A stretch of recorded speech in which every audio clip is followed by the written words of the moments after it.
Okay, looks like we are live. Hello, everybody, and welcome to Standing for Truth. I am your host, Donnie, and we at Standing for Truth are dedicated to defending the truth of biblical creation.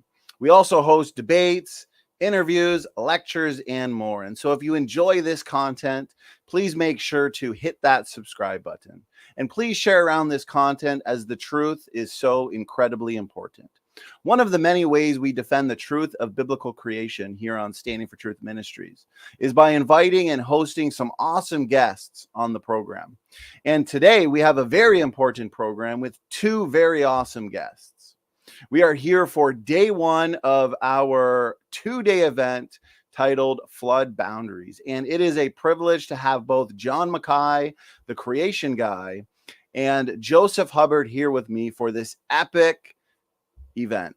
Gentlemen, thank you so much for being here and giving us your time for tonight's important event. It's good to be here. Again from tomorrow, mate. It's already tomorrow over here, so we're ahead. That's true. You guys are in the future, so I appreciate you, coming and visiting us in the past. So I'm looking forward to this. Oh, I'm in the future too, but not quite as much as John. So it's sort of late night here, as it always seems to be when we meet. But Lord willing, we'll keep going, and He'll give me strength.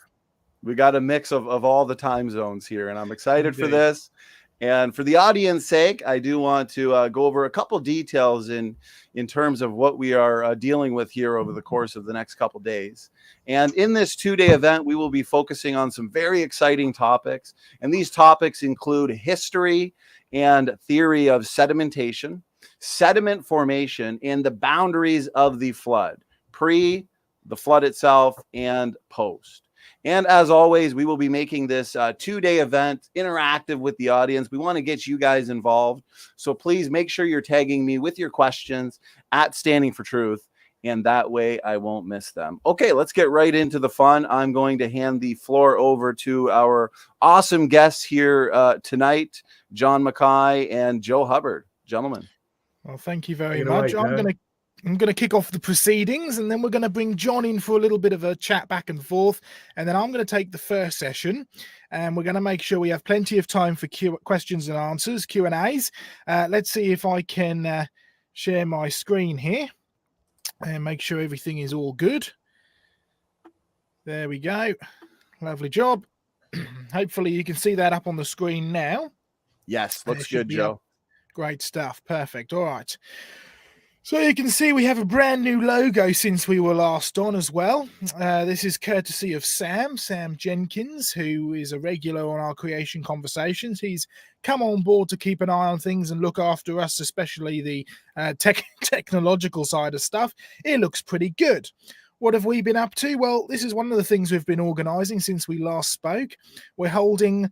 Well, John held a similar kind of thing to this a few years back, or it had to be over 10 years back now, John, when you came down to the Isle of Wight and you held a convention of sorts, but it was focused around fossil hunting. Well, I thought it's high time we did it again, and we're sort of upping the game here. We have hired out the entire of our base camp area at Monkton Wild Holiday Park. You will come along, you will camp for the 5 nights, the 6 days. Every day we will have morning devotions and an overview. We go down on the beach, we dig up fossils, we come back, we have workshops, and we use the stuff that we've learned on the field trips, we've learned from the fossils in the workshops, and really see what evidence we can find. And then in the evening, we will have seminars featuring myself, John, Dr. Diane Eager, and a whole number of other people that we're getting to come on board from all around the world and the UK, specialists and scientists, to come and do a series of seminars in the evening. So it promises to be a brilliant fossil convention, camping fossil convention, one of a kind.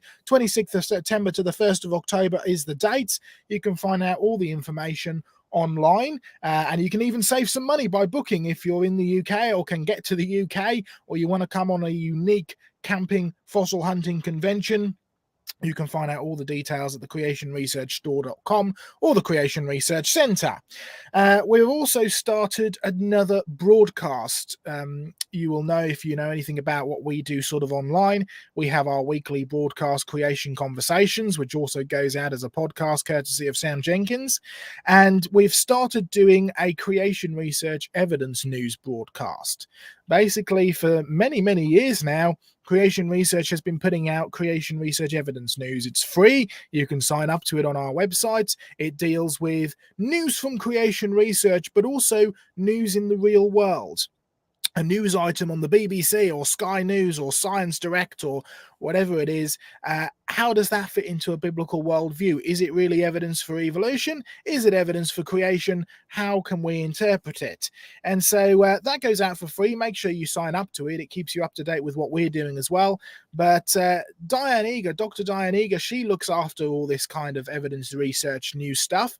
So we started doing a broadcast when the evidence news comes out. We record several sessions with her. We've just finished one tonight. We broadcast it, or rather recorded it, just a couple of hours ago. So that'll be ready to go out very shortly on the Creation Research News channel. It's something a little bit different, and it gives you a little bit more information than you would get just in the Evidence News broadcast. So make sure you're signed up to that. Make sure you're watching the broadcast. We've got some fabulous new fossils in as well.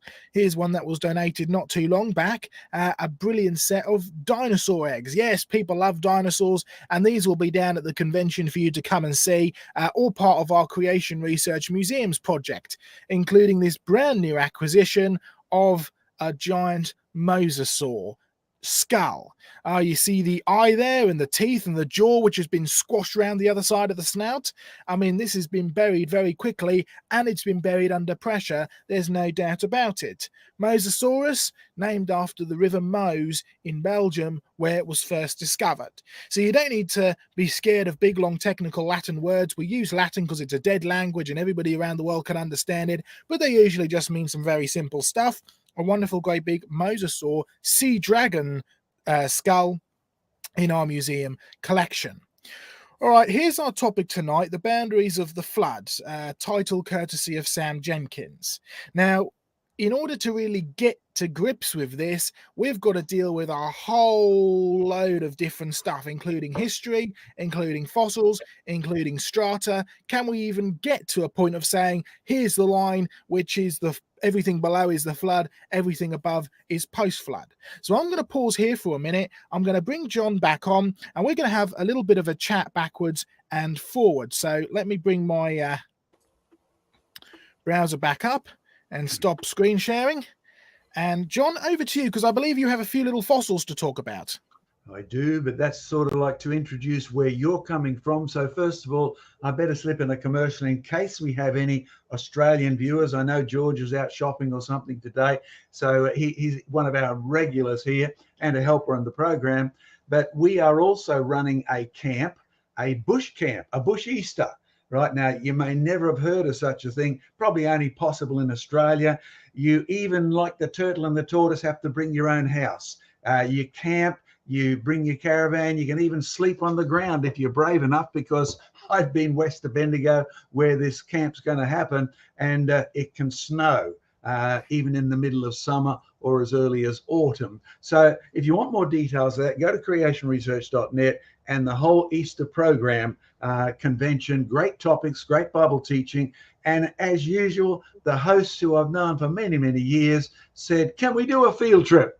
So yes, even at Easter, we are going to do a field trip on the Monday afternoon, and you'll get some fabulous fossils on the old gold fields. You might be like that young girl who came on one of our field trips a few years ago, and she brought home some gold. By the way, Easter, really, the convention is all about the real gold, the real valuable stuff, who is Christ as creator and savior. So that's my bit of a commercial. So go to our website, find out where it is, when it's on, if you're in Victoria. And at last, we're starting to get some open borders in Australia. So that's really good news. Okay, Joseph's right. I did bring some shells in. They primarily illustrate both what Joseph's doing and more of what's coming tomorrow, because today Joseph's going to deal with a little bit of history, and he's going to then, we're going to take questions, and then my part will be to deal with layers. Okay, so if you think of the fossils that I've got here, there is a fossil shell. Yes, it just looks like an ordinary shell. It's well preserved, but it's called an Arca shell. Now, we know these Arca shells. We've known them for thousands of years. And you even find out that Aristotle, ancient Greek, 300 or so BC, he believed because you found shells up on the tops of mountains, shells don't live on the tops of mountains. So therefore, these were actually tricks. They weren't real shells. They were imitation shells made by the gods, made by plastic forces in the earth. They were deceitful things. Okay, now it's interesting because 500 years later, Tertullian, a Christian leader, he said, no, the shells up on the mountains are evidence that Noah's flood is real. What a contrast. Pagan view, old earth. Yes, Aristotle was an old earth person, and no evolution of the sort that Darwin was in, but definitely a form of evolution, and the fossils were jokes, tricks. And then you get Tertullian, who says, okay, God's told us you can trust the world because you can trust him. If it looks like a shell, well, you think of his conclusion. He said it's evidence for Noah's flood. Now, our theme today will be following through the history of thinking, and Tertullian, no doubt about it, like me, could pick up his Bible and find even in the Psalms, Psalm 29, that it finishes this way: the God who is the King, who sits as Lord of the flood forever. And that's the only place outside of Genesis where the Hebrew word for Noah's flood is used. God as King and Lord sits over the flood forever. And that's why it finishes in that very encouraging verse, God can give peace to his people. A great reminder in a world where you've got Ukraine and Russia and turmoil all over the place. So Noah's flood, creation, peace, enmity, all of these things are all actually related. It's not just an abstract subject. Okay, you get to 500 AD, and I was amazed as I was reading the life history of the Mongols. And of course, they went to China and they recorded all sorts of interesting things. You get the Italian guy who went over there, Marco Polo. He recorded liquid that burned, oil. And of course, what you find is in 500, there's a few Chinese people who report fishes. And you go up the mountain and collect them. They smell like dead fish. What do you do with that? Well, the Chinese, of course, they weren't the same as the ancient Greeks, and neither were they Christians. So it just disappears into oblivion until people like the Mongols come and say, look what they've got, fish that are smelly and fish that burn. Interesting. Okay, now let's jump forward up to the 1500s, the Reformation, and you find somebody mentions petrified wood. Come on, guess who? You know, it absolutely surprised me because the name of the guy was Martin Luther. Now, Martin Luther, sort of key in the Reformation, but he knew all about fossil trees because his father worked in a coal mine. He went to the coal mine and his logic was God can be trusted. He stamped his nature on creation. If it looks like a tree, it's probably it. But you know where I read that? I was reading through Martin Luther's commentary. And Martin Luther has got the great benefit, the privilege of being one of the first whose ideas were spread far and wide. The Chinese weren't. The ancient Greeks really weren't. That Martin Luther was because of the invention of the printing press. Skip forward a couple of hundred years and you find this. Oh, you see, when we're talking about the bottom of the geologic column, or should we be using that word? How would you recognize where the sediments started, where they finished? In many people's minds, the trilobite forms, 1, 2, 3. Old Walk, he actually invented that name. It's got 3 lobes, almost in both directions, but he used the ones going across. Tri, 3, lobe, as in your earlobe, and bite, as in ITE, meaning thing, a 3-lobe thing. And he didn't regard it as millions of years old, neither did he regard it as the bottom of the geologic column, because that was still to come. In fact, by the time you get to not far from where Joseph has done some digging, and I have too, right up the east coast of England, you find some black shale. You see the shiny black stuff in the middle? That's coal. In fact, Durham was famous for coal. And in fact, when we look at the geologic column, you find words like carboniferous. But even that existed before the concept of the geological column. And the man who invented the word carboniferous was the Reverend Conybeare. Now, surprisingly, you find a huge impact of Christians from Tertullian all the way through to the Reverend Connie Bear, who are tied up in geology. Carboniferous? No, not millions of years, not the theory of evolution. It's simply full of black carbon, in this case, coal. Oh, and of course, can I encourage you, take a visit to Durham sometime, read the town signboard on the website, and you'll find they are very proud of one thing. Their bishop in the 1200s, he had a problem to solve. And Joseph's going to take this up as he deals with history. And number one, here was his problem. Theologians, Theol, meaning God, logons, as in logic or logos, the people who had a word about God. Theo, logos, a God word. Well, he knew all about theology, but you see, he lived in an area where we dug up rocks eventually, where we used the coal. We need a new word, he said, the study of the rocks. God has told us about the study of himself. Now, what do we call the study of rocks? So he invented the concept, and there it is, proudly boasted about on the town website. Go to their web, check it out yourself. He's the inventor of the concept of geology, and it was a Christian bishop. Now, you wouldn't think that if you read through your geological books on the millions of years of layers, etc. I mean, let me start. Here's my last sample for this morning. Can you see this? Can you see the layers in it? Now, you and I call those strata. This is supposed to be nearly 1,000 million years old. And can you see the fossil in the top? Now, that's a fossil stromatolite. The funny thing is, stromatolite simply means layered thing. And it's in a rock full of layer, but we use the Greek and Latin words, it means the same. We call the other one strata. Strata, stroma, layered things. And they use millions of years these days and no relationship to God at all. So in our subject, as we go through today, dealing with the history of things, as we look at me on how do layers form anyway, as we go to tomorrow and deal with the geologic column in depth, beginning, end, does it even have such a thing? How does it really form overall? And you've got the opportunity 3 times, I believe, to answer questions, to ask questions, really. I think you'll have a wonderful time. Joseph, how about you take it from there and give us a bit of history? Absolutely. A little bit of a disclaimer, right? And I love all of you people over in the States, but as we were talking just before we went live, when you sort of, withdrew yourself from the British Empire, you kind of not only threw out the concept of kings and queens and cups of tea and all that kind of stuff, you also seem to throw out a lot of history. So one of the things that we have to do, unfortunately, is go and have a full look through history. Oh, the whole story, the winners write the history. Well, it is true, but sometimes you need to actually go outside the box, get a full perspective. Now, what does history have to do with the boundaries of the flood?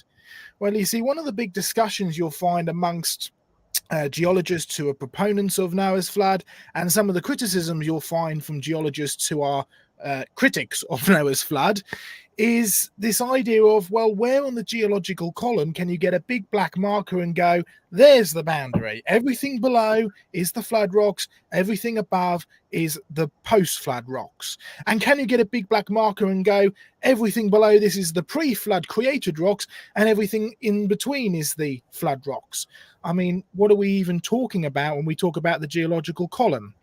So we need to delve a little bit into history, and we need to have a little bit of a look at how these concepts and how these ideas came about. Now, it's a fascinating journey, so hold on to your hats. We're going to go through a lot of history, but it really is important in order to actually make sure we get a full perspective. So I'm going to bring my slides back up. Hopefully you can all see that still. Whoops. Looks good, Joe. There. That's good. Lovely job. All right. Here is your standard geological model. This is a diagram taken straight out of my university geology book, which I did several years back now. You can see you've got your main groupings on the far left-hand side: Paleozoic, Mesozoic, Cenozoic. Then you've got all the kind of words that perhaps you're familiar with. I mean, Jurassic's in there, Cretaceous, Permian, Pennsylvanian and Mississippian. Oh, Pennsylvanian and Mississippian. I mean, you in America, you'll recognize some of these words, right? We didn't call it that. We named it first, and we grouped them both together and called them Upper and Lower Carboniferous. Carboniferous, because it was full of carbon. That's where you get your coal from. And of course, the Americans couldn't go with the British naming, and so they named them Pennsylvanian and Mississippian. We get quite a lot of the words in here linked back to our country, names like Ordovician and Cambrian and Devonian and so on and so forth. They all have to do with different places or different tribes or different parts of history in Britain. I mean, it's really fascinating when you start to delve down into words and the history of words, and you start to see how interconnected everything is. That's kind of what we're going to try and do today. So here's your geological column, and then of course we get the question, well, where is the flood post-flood boundary? Is it down near the Permian or the Triassic? I mean, that's one suggestion. Is it at the Permo-Triassic? Is it at the Mesozoic or the Cenozoic, so the KT boundary? I mean, that's when the big asteroid was supposed to have killed off all the dinosaurs 65 million years ago. Was it at the Tertiary or the Quaternary? You know, right up high. Quaternary to present. Where are the boundaries? Where is the rocks that were formed in the flood? Where are the rocks that were formed after the flood? And where's the rocks that were formed on day 3 of creation? How can we try and fit it into this kind of geologic column? Now, for many years, one of the things that creationists have done is they've seen, well, all right, we've got lots and lots of millions of years along the right-hand side there. Let's just get rid of the millions of years, ignore the millions of years, and let's get this entire geological column and fit it within a year of the flood. Now, really, it doesn't work like that. And that's not because I'm saying that the rocks on Earth couldn't have been produced in a flood. What I'm saying is there's a very serious issue with the geological column and the way that it's put together in the first place. And this is some of the stuff that we're going to go into over the next 2 days. A better question to ask, rather than where's the boundary, is this model actually reliable in the first place? Okay, Derek Ager. In a book called The New Catastrophism. I actually have a copy of the book here. It's out of print now, but you can still pick it up on eBay and places like that. I know John's got a copy. I know we've got a copy in the office in the States as well, because I saw it over there in your little cubby hole, John, at the Carmen's place. And it's quite a fascinating book to read, because Derek Ager, well, this is a second edition, and he actually starts his introduction by saying creationists are not allowed to use this. I mean, it's right here. I think it necessary to include the following disclaimer. In the view of the misuse that my words have been put to in the past, I wish to say nothing in this book should be taken out of context and thought in any way to support the views of creationists who I refuse to call scientific. So he certainly wasn't a friend of our model, of creation, of the Bible. But he did have some rather scathing reviews of the geological column and the standard assumptions that had been in geology for so many years. Have a look at what he says here. Nowhere in the world is the record or even part of it anywhere near complete. He's talking about the geologic record. He's talking about the geological column.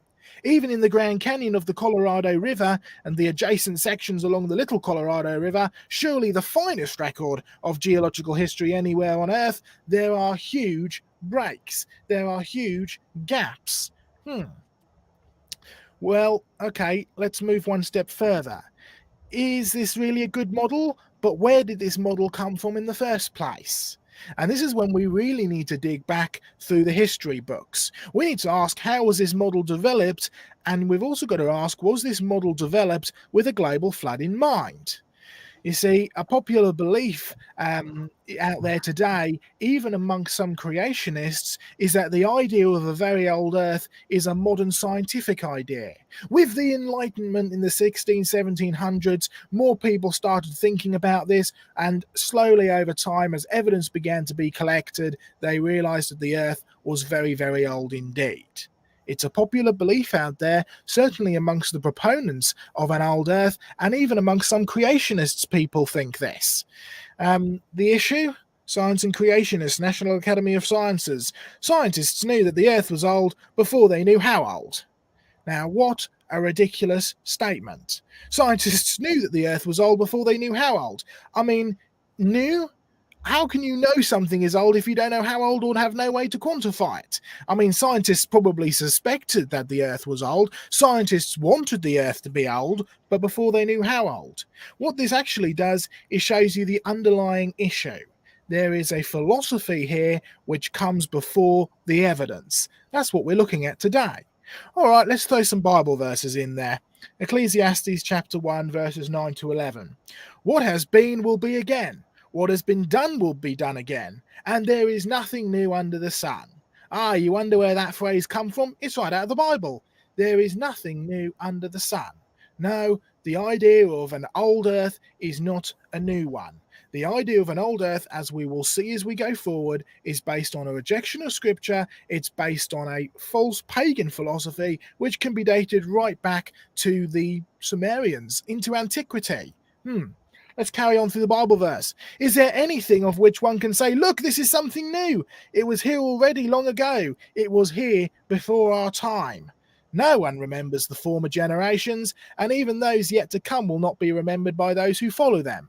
This is why studying history is so important, whether you're dealing with any kind of topic within Christianity or science or geology or, the philosophies. You need to understand your history. You need to understand where people have gone before, because, well, today nobody really remembers it. I mean, it's bad enough here in the UK, and we have a wonderfully rich history of several thousand years, and yet so little people know much about it. I mean, most people think, Romans came, Henry VIII, and then history really started with World War II and the Beatles.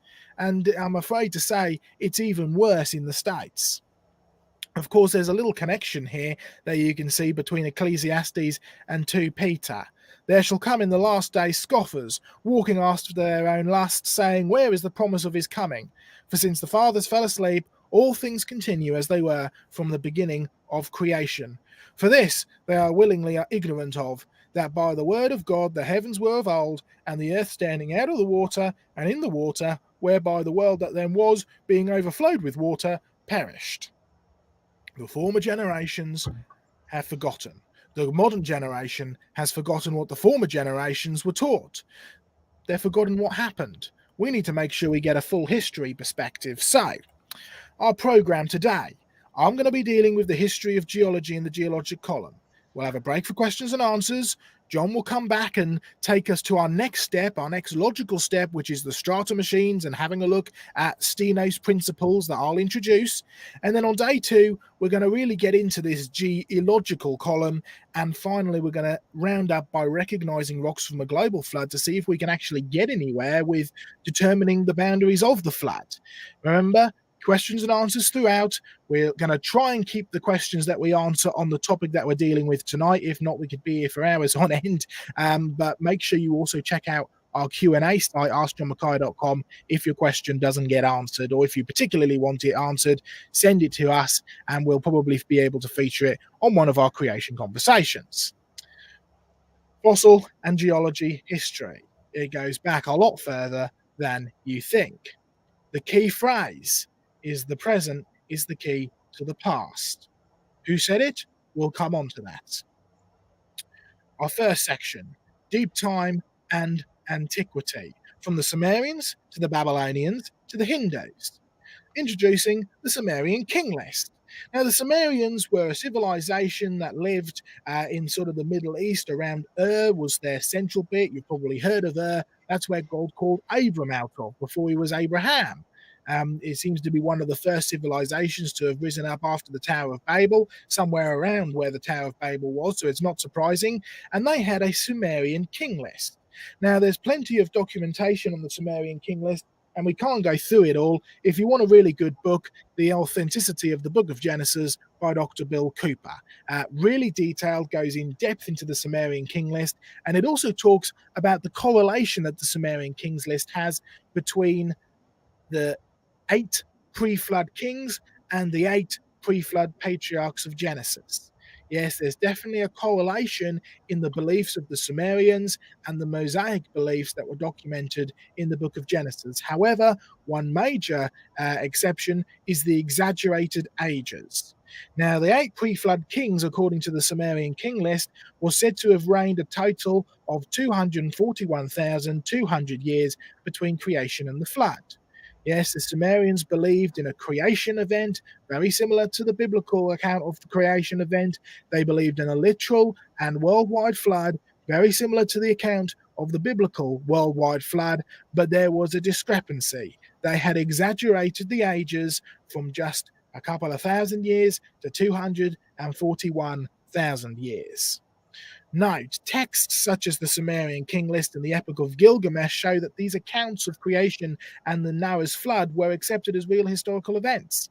There was no doubt in their minds these were real events, but they'd been corrupted over time, most likely to claim sovereignty over other nations. It's an issue of national pride. We'll slip a little bit of exaggeration in there to prove that we are the most important. Why? Because if we've been here for 200,000 years longer than you have, we must be far more important than you. Yes, the issue of racism is not a new one. It goes right back to the Sumerians and even further. But you find it's the first ever reference to an exaggeration of time out of scripture. They accepted the biblical events as real, but they exaggerated them to fit a purpose. Skip forward in time and you find Berosus the Chaldean. Now, Berosus was a Hellenistic era, that means sort of just early Greek. He was a Babylonian chief priest of Baal Marduk. Baal Marduk, yes, connected to Baal out of, the Bible, the god of the Philistines. All these chief gods seem to be connected around the Middle East. He was the chief god. He was the one that the food was being sacrificed to, that Daniel refused to eat in the book of Daniel. And this guy, Berosus, was the chief priest. Lived around 300 years BC. He controlled the Babylonian archives and the history libraries. Yes, you heard me right. The Babylonians had libraries containing a history section. This is the ancient Babylonians, by the way, and that always blows my mind. You can go back even further. The ancient Assyrians had a special section in their library dedicated to ancient history. The ancients having hey, it's amazing when you learn your history that you can find. But Berosus was determined to make Babylonians the most ancient of all civilizations and therefore the most important. So what did he do? Well, in his book Babylonica, which was a history of Babylonia, Berosus claimed an additional 1,680,000 years occurred prior to the Sumerian King List.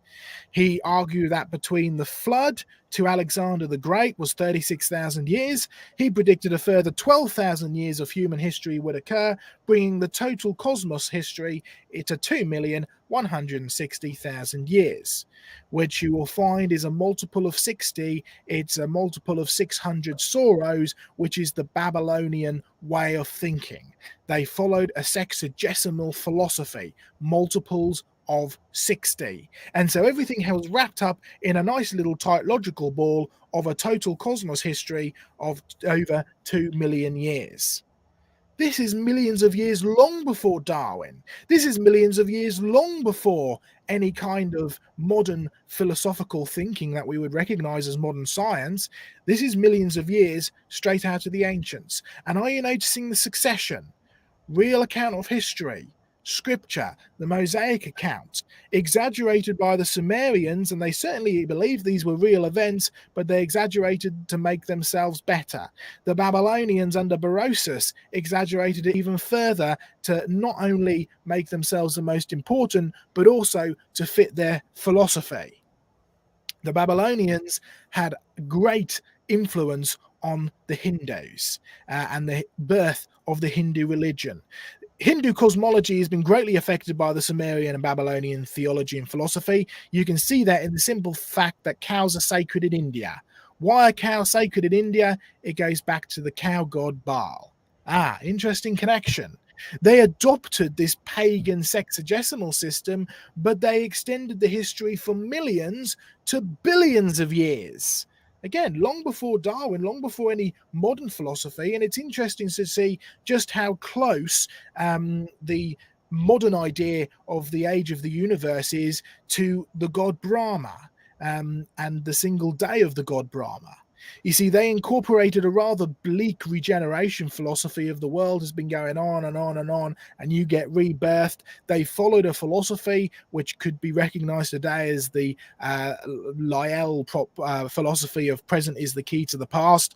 They believed that the cosmos was the god Brahma. He had a lifespan. A single day in his life was roughly 15 billion years, and his total lifespan was 311 billion, 311 and 40 billion years. So that's about 3.11 trillion years, something like that.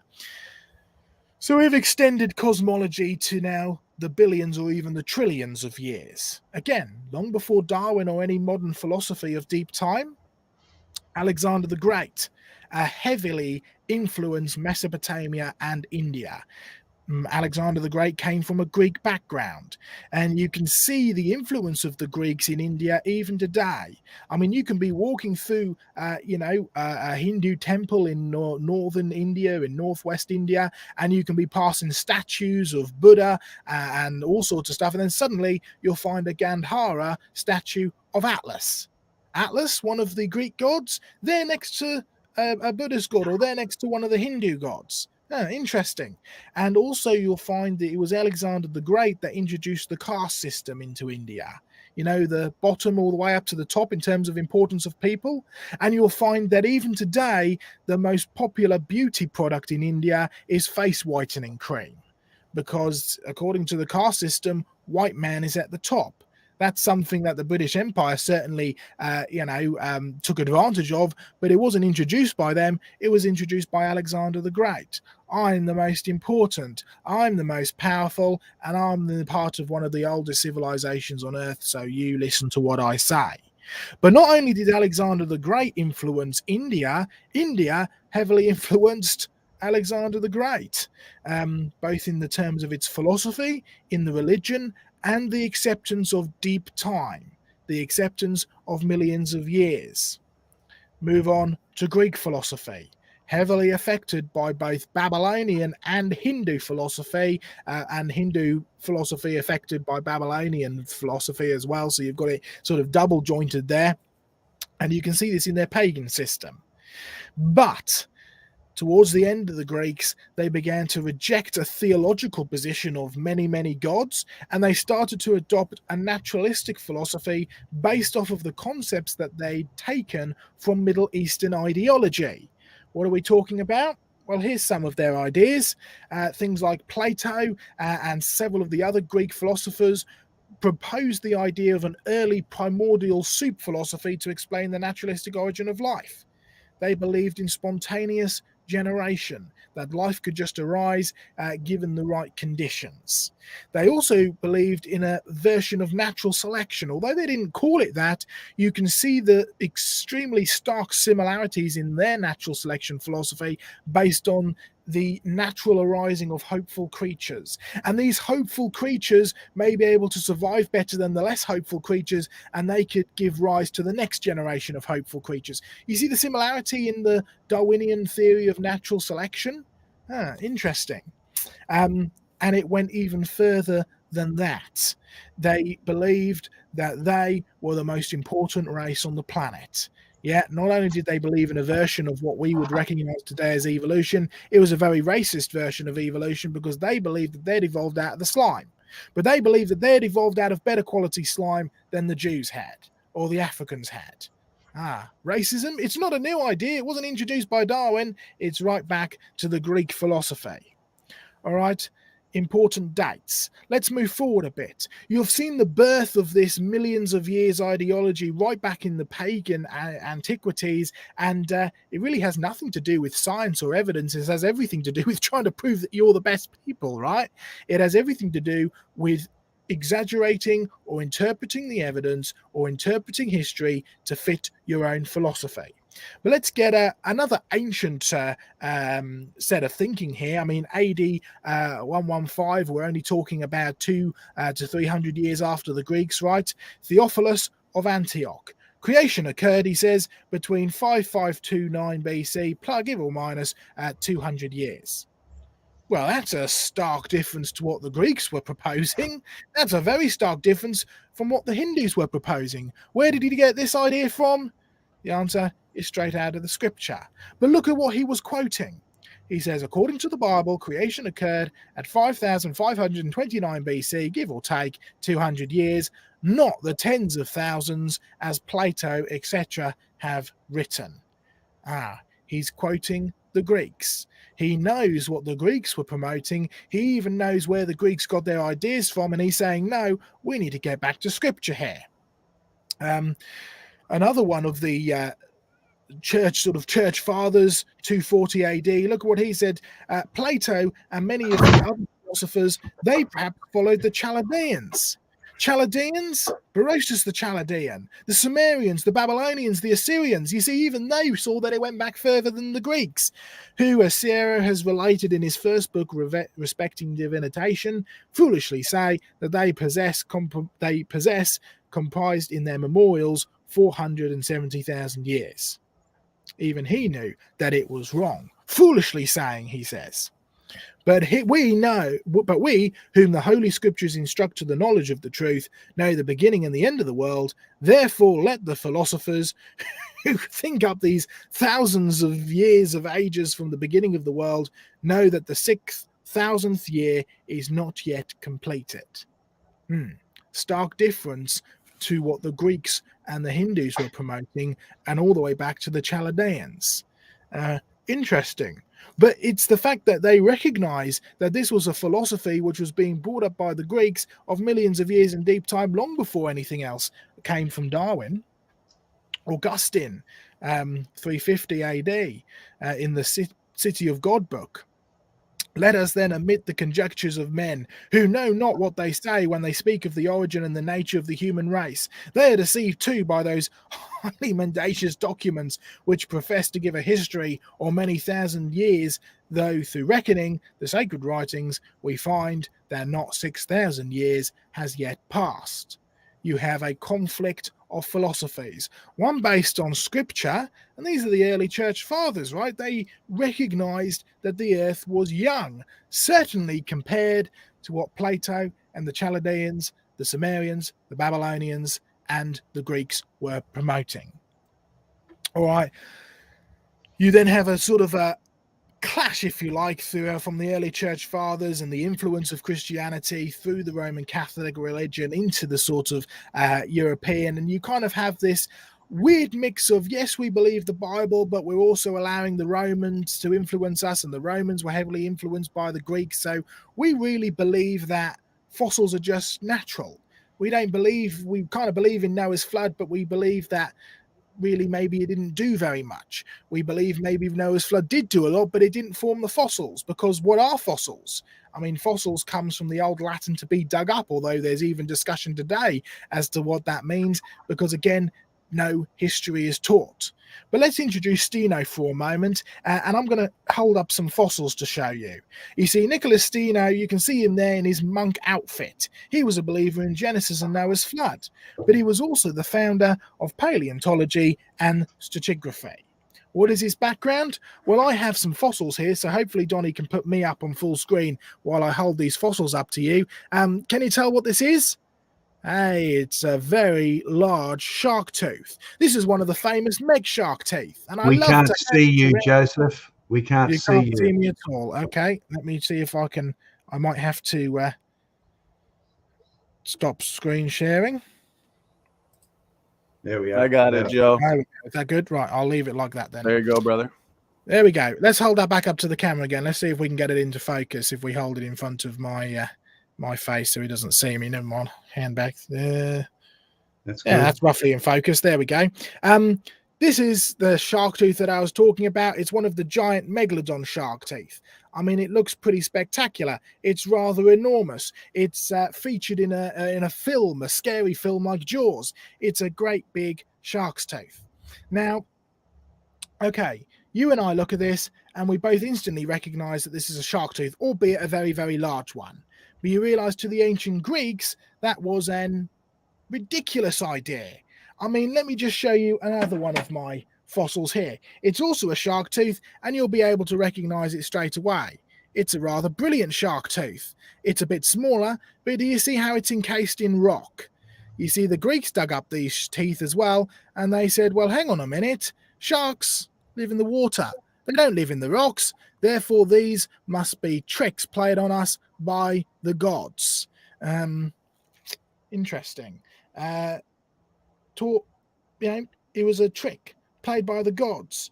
Nothing to do with what it actually looks like. I mean, it can't possibly be a shark tooth. It's in the rock, right? Sharks come in the water. And the ancient Greeks concluded, based on their pagan philosophy system, that these sharks' teeth were just tricks played by the gods. And the Greeks influenced the Romans, and the Romans influenced Christianity, and Roman Catholic religion that spread through Christianity taught that these were tricks played on, well, not by the Greek gods at this point, but played on by Satan. The devil put these in the rocks, nothing to do with anything real.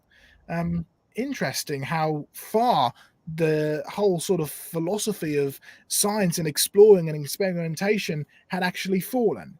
All right, let's bring up my PowerPoint slides again and bring up Nicholas Steno here. Oh, if it works. There we go. Nicholas Steno was a revolutionary thinker. What did he do? He studied shark teeth. You see some of his diagrams from his publication there.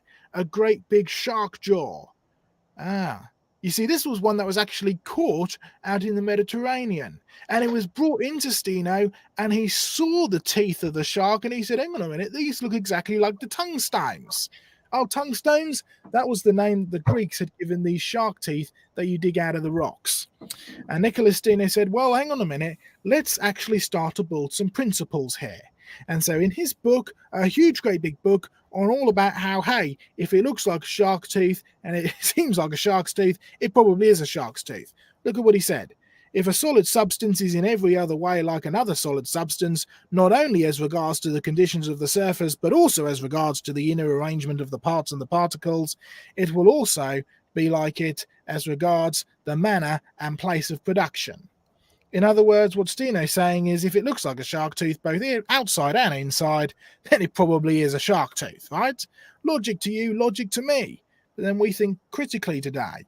Revolutionary to the Greeks and revolutionary at the time of Steno in the mid-1600s. How did Steno get to this philosophy? Well, it was quite simple. He believed in the Bible. He believed that God wouldn't play tricks on us or allow tricks to be played on us like this. He believed that if it was created, then it could be trusted. And so he said, well, hang on a minute, if it looks like a shark tooth and you cut it open and it has every single detail of the shark tooth, both inside and out, including all of the enamel and bone and everything, then you can safely conclude it is a shark's tooth. And now you can ask the very legitimate question, how did this shark tooth get in the rocks? And now you're asking the right questions, you start a new branch of science, paleontology. Something we like to remind people at Creation Research is unless you ask the right questions, you'll never get the right answers.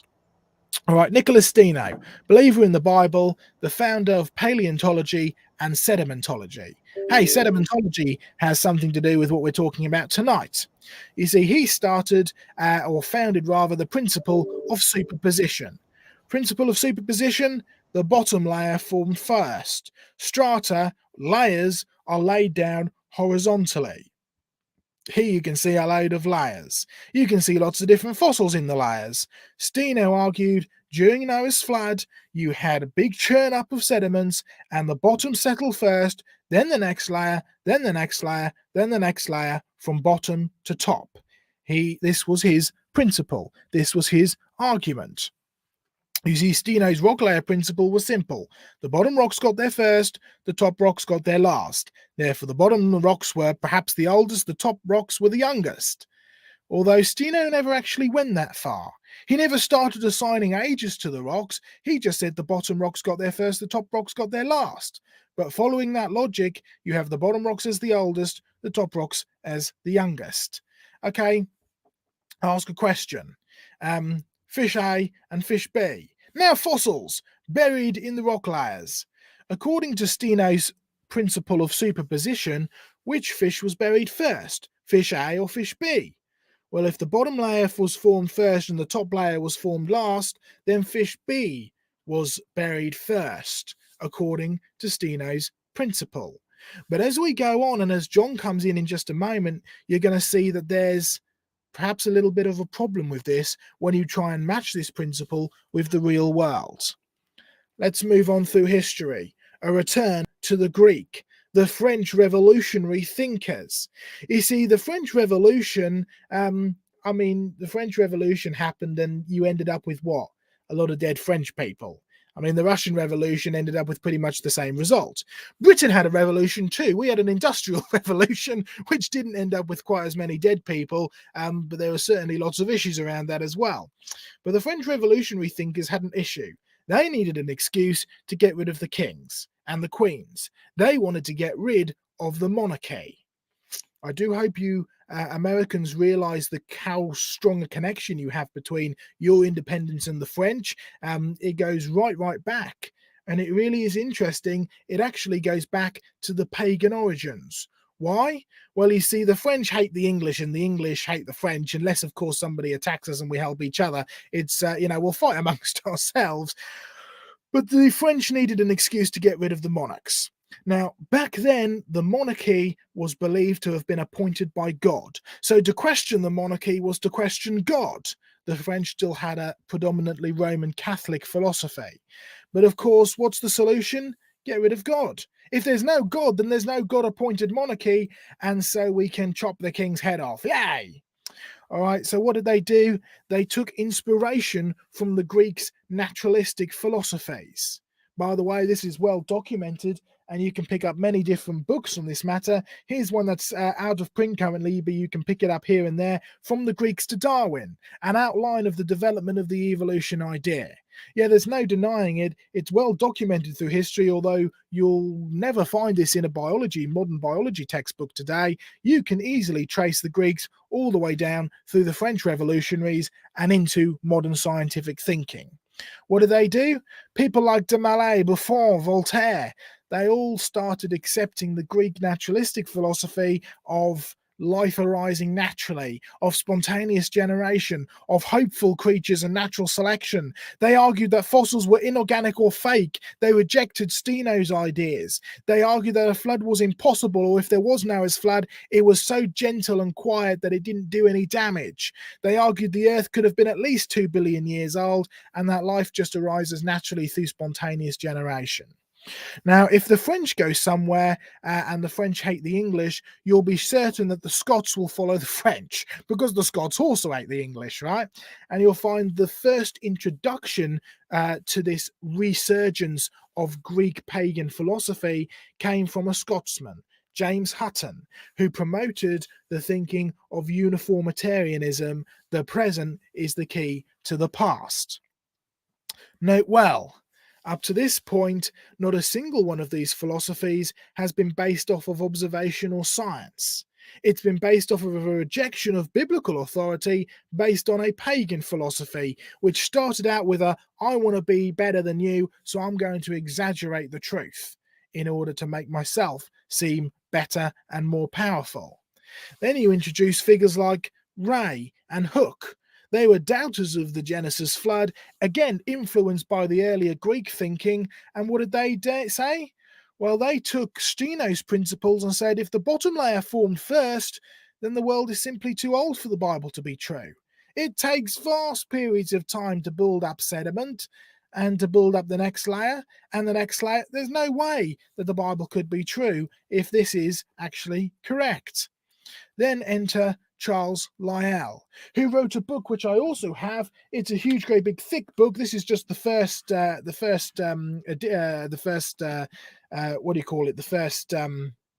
part. It's a two-part book. Principles of Geology, or the modern changes of Earth and its inhabitants considered as illustrative of geology. Now, a whole massive section of this book is dedicated to James Hutton and his principle of uniformitarianism. He took James Hutton's principle of uniformitarianism, he expanded on it, he traveled the world, and he promoted this theory of uniformitarianism aimed to remove God from people's thinking. I mean, he even admitted it himself. And his philosophy was simple. If the bottom layer got there first, then the bottom animals are the oldest. So the rock layers are a record of the history of life over vast ages, which is completely different to what the Bible teaches. Do you see the natural progression? And then Charles Darwin came in, a promoter of evolutionary thinking, who built off the back of Lyell and the earlier principles brought back from the Greeks by the French revolutionaries and passed on to his grandfather Erasmus. And he simply argued, well, if this really is a record of life on Earth, then the top creatures must have evolved from the lower ones over millions of years. So the Bible is totally false about creation and Noah's flood. All right, let's look a little bit deeper into Charles Lyell. There's his principle of uniformitarianism. The present is the key to the past. All things in geology must be explained by processes observable today. We don't see a global flood today, therefore it simply can't be true. Lyell and Darwin were a time team. They worked together. Charles Darwin or rather Charles Lyell was a mentor for Charles Darwin. And they go on field trips that creation research has been on, to this very same place, to the rocks that we now call Ordovician, not named after millions of years, but named after the extinct Celtic tribe that used to live in Wales, the Ordovici tribe. And you can find some fabulous fossils. Hey, you should come on some of our creation research field trips sometimes. You can find some lovely snail fossils. Oh, you see the fossil snail there on the left? You see the modern snail on the right? I mean, there's not a lot of difference between them. But Charles Lyell and Charles Darwin visited this place and they applied their pagan philosophy. Darwin said that each species of snail would take 20 million years to evolve into the next species. Lyell simply counted up the different snails and said, therefore, the Ordovician must be at least 240 million years old. In fact, the Ordovician is now believed to be well over 450 million years old. It's interesting how people keep changing their mind. Key concepts: evolution, no need for God; anti-catastrophism, no need for Noah's flood, no need for judgment, and you can tell the age of the rock by the fossils that are in it. These are the key concepts that Charles Lyell promoted. And by the time we get to Darwin, the Earth was several million years old, a resurgence of the Greek and the pagan philosophical ideas. Okay, Charles Lyell's motive for writing the principles of geology, his motive for promoting our very vast old Earth. I conceived the idea 5 or 6 years ago that if ever the Mosaic geology, that's Genesis geology, could be set down without giving offence, it would be in a historical sketch. Stephen Gould, famous paleontologist, very honest paleontologist, said Charles Lyell was a lawyer by profession and his book is one of the most brilliant briefs published by an advocate. Lyell relied upon true bits of cunning to establish his uniformitarian views as the only true geology. First, he set up a straw man to demolish. In fact, the catastrophists were much more empirically minded than Lyell. The geologic column does require catastrophes. Rocks are fractured and contorted, and whole faunas are wiped out. Interesting clash of ideas there. What's the real problem? There it is there. The present is the key to the past. Lyell's entire principle of uniformitarianism based off the present being the key to the processes of the past. Whereas the Bible says the present is not the key to the past, but the past is key to the present. What happened in the past explains the condition we're in today. What happened in the past explains why we're in sin today. What happened in the past explains the rocks that we see around us. What happened in the past explains why we need a saviour. Problem number 1. Note very well. Any dating method, such as carbon-14, starlight same speed, radioactive dates, chalk or limestone formation, or any geological history, based on Lyell's uniformitarian assumption, will always contradict the biblical account of a 6th day of creation and the Noah's flood, simply because Lyell's aim was to free the science from Moses. Moses? Oh yeah, this is his own writing. His entire aim, he said, was to free the science from Moses. Not to free science from the Bible, that would have been a bit too obvious. But what was Moses attributed with writing? The first few books of the Bible. Genesis, Exodus, Leviticus, Numbers, Deuteronomy. And of course a little bit of the Psalms. In there, you find the creation of the world, you find the fall of mankind, you find the judgment of God and a change of the world's climate and geological record at Noah's flood. You find the judgment and the history, judgment of God and the history of mankind at the Tower of Babel, and you find the giving of the law of God. Get rid of those 5 things, and the rest of the Bible comes tumbling down with it. Note well, and as we will discover as we move forward with these programs, it's not the evidence that disagrees with the biblical record of 6-day creation and Noah's flood over the last 6,000 to 7,000 years. It's the opinions of men who willfully set out to reject and replace the word of God. And we notice that key verse from 2 Peter earlier today. Lyell simply replaced Genesis and Darwin rewrote it. And Lyell's most famous disciple was Charles Darwin. Even he admitted, "I always feel my books came half out of Lyell's brain, and I never acknowledged this sufficiently enough. I've always thought of the great merit of the principles of geology and the way that it's altered my thinking," says Charles Darwin. How old?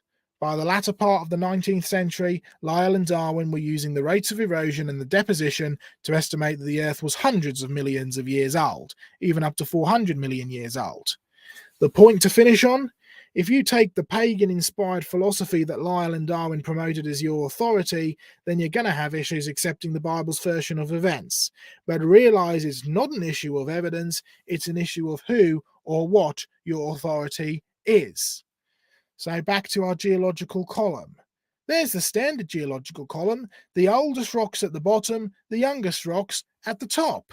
You can see the dates along the right-hand side. The bottom to top philosophy is based off of Steno's principle. The Cambrian rocks got there first, the Quaternary rocks got there last. That's what Steno introduced. But that's as far as Steno went. The oldest to the youngest philosophy is based off of Hutton and Lyell's principles of geology, the present being the key to the past. They went several steps further than Steno ever did, but they took his philosophy, took it to its logical conclusion. If the bottom rocks got there first and the top rocks got there last, the bottom rocks are the oldest, the top rocks are the youngest.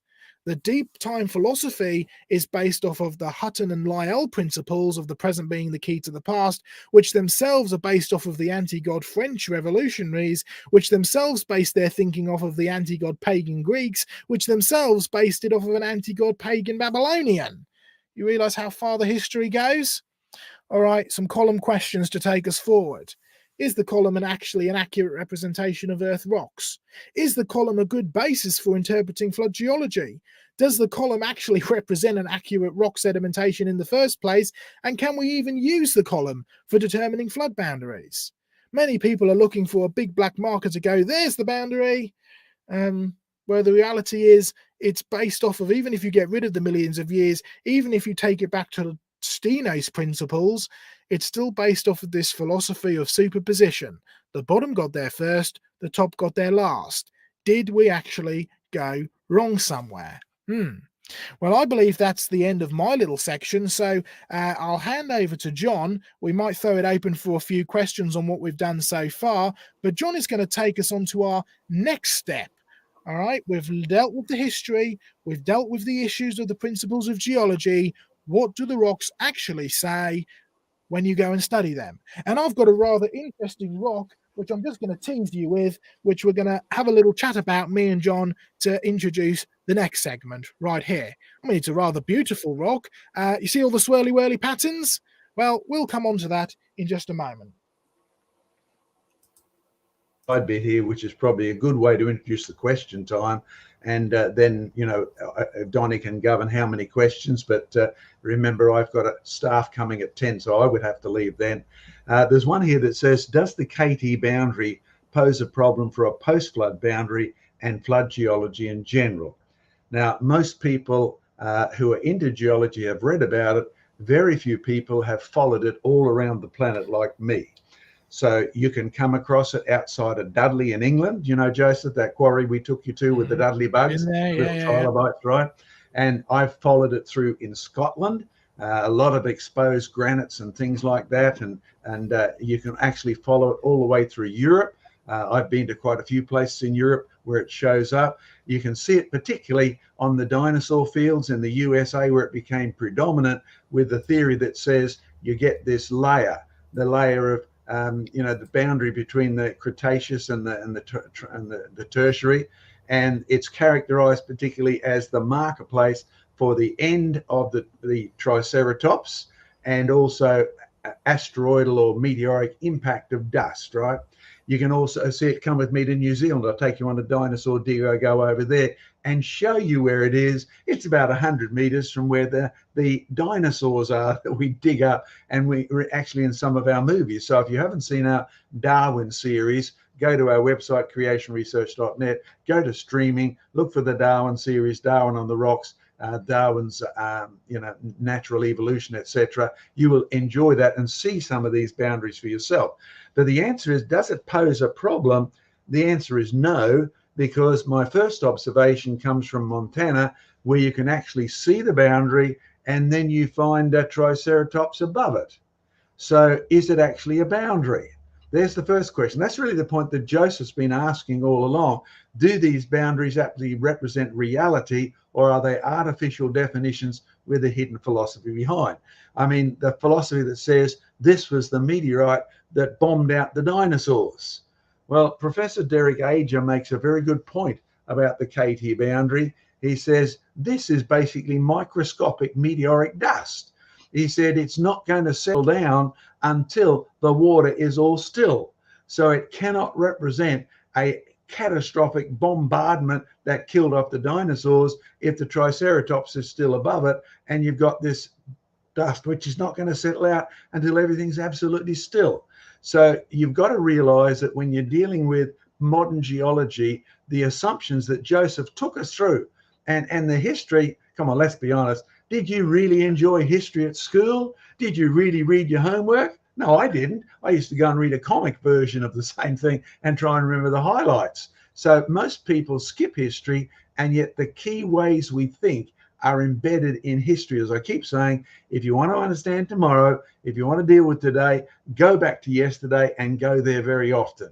These layers are sometimes arbitrarily defined. And in fact, can I encourage you, and many of you won't be able to do this, if you're a geologist, go to a boundary conference, where they're trying to decide where the boundaries are. And if you think we've got a tough subject here dealing with the boundaries of the flood, you go and enjoy a good laugh at a boundary conference. Is this where the Ordovician finishes, or is it up there? Derek Ager's comment really removes the KT boundary as any problem at all. And I've got to be honest, he's one of my favorite geologists, even though he said, you creationists, get out of here, don't use this book. It's full of wonderful evidence that the biblical record is valid for one simple reason. He said that creationist geologists, the catastrophists, he calls them, were far more objective and scientific than he and the modern evolutionists, non-catastrophists, are. So that's my little contribution there. You might want to suggest a question or two here, Donnie, before we give it back to me in 10 minutes at the most. Sure. Yeah. Out of all these questions, I'll save a lot of them, especially if they're not directly related to the flood boundaries topic. We can maybe get to a couple of them at the end of, day one here. But I will ask, this is a question of my own, actually, in light of your presentation here, Joe. And fantastic presentation, opening presentation. I appreciated it. And in light of the information you provided regarding the history, including church fathers, what would you say to one of these theistic evolutionists who claim young earth creation is a new invention? The church fathers did not believe the Bible taught a young earth, or a global flood for that matter. And apparently modern day young earth creation is a Seventh-day Adventist invention. I'm not sure if you've heard that, but that claim has been thrown around a lot. All right, I'll share my screen very, very quickly just to do a couple of very quick slides. And we probably should have hand on to John after this so he has enough time. Yes. It's very, very easy to disprove. And by the way, there's a whole 2 or 3 hour program that me and John do. John predominantly does into this, right? Let's just run through a few quick quotes, right? Is the 6,000 years the result of modern fundamentalist thinking. And again, one of the promotions is that it was this sort of Seventh-day Adventist thinking that was introduced very, very recently.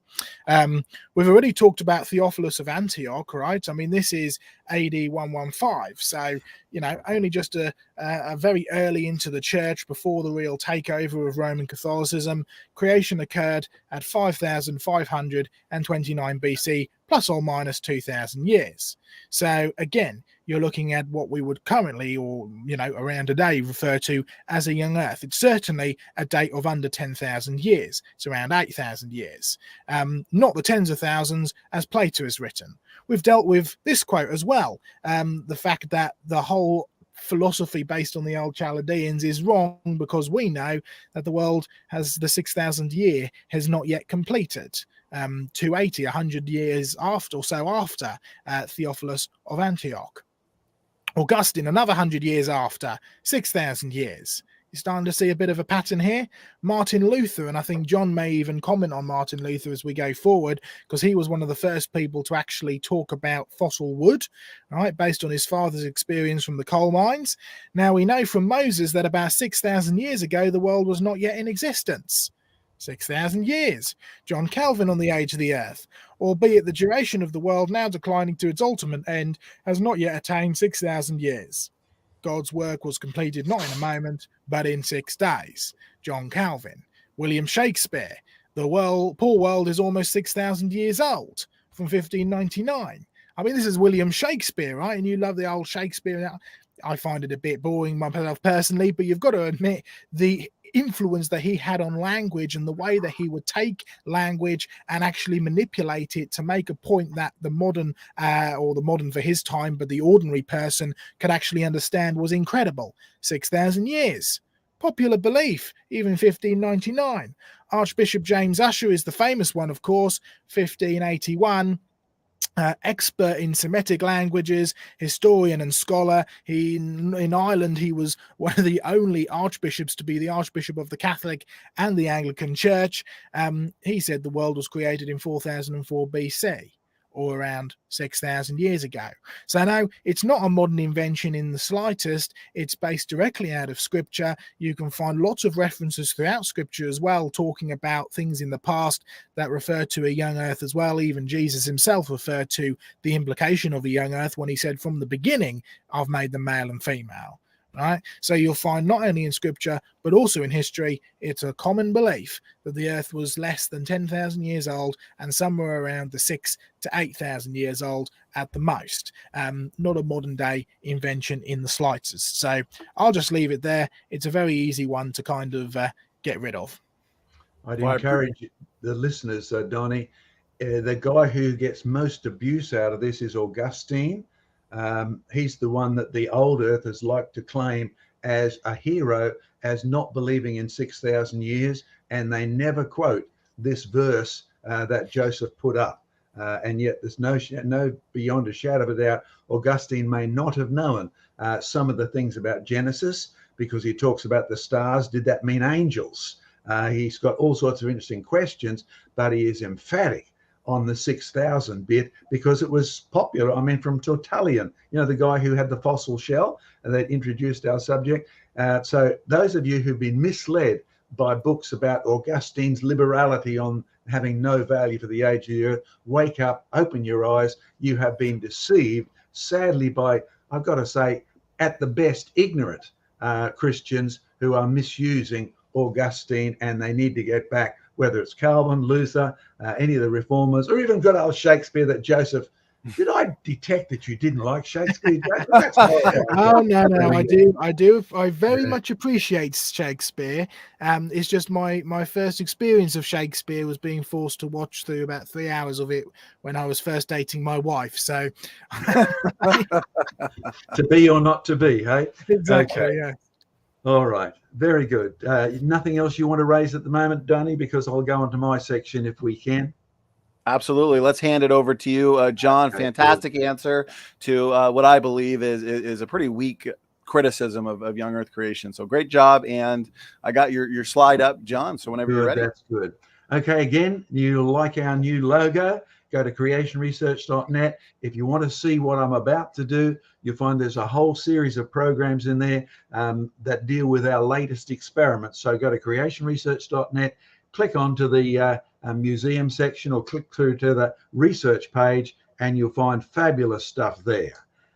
Basically, this section here is not only going to remind you about the flood, but the reason my lecturers in geology at Queensland University at the end of the first week said we're not going to discuss any catastrophic rubbish. And they mentioned Noah's flood and creation.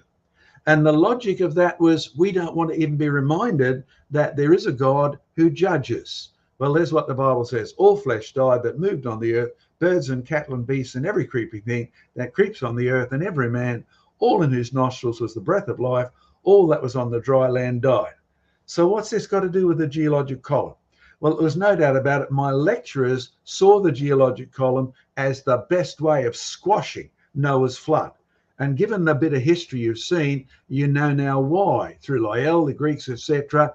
And it's very evident that if Noah's flood is real, it should show up somewhere. So let's start on a study of how layers form. Now, I took many years to actually come to grips with the real problem here is how we think layers form. So let's take you to Coal Creek in Seattle, where one year I was over there, and I'm truly grateful to God for helping me to travel from, basically Alaska to the edge of Antarctica. There was a flood.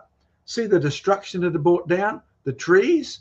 This is the last couple of days of the flood, because I sat beside this little creek. Well, it was little after the flood was down, and I watched what it did. What does the Bible say? Study to show yourself approved about Scripture. It also says, search out the truth and test everything. Well, there's a gentle stream, hardly doing anything. But a few days early, because I deliberately sat for 3 days watching this creek. And as the water went down, look what you can see. Can you see the layers? Great. Now get up close. Can you see they are light and dark and light and dark? You've actually got strata. And this formed in 3 days. In fact, the road, the big pipe under the motorway had gotten blocked, a lake had formed, and so we had water running into a water barrier or a lake.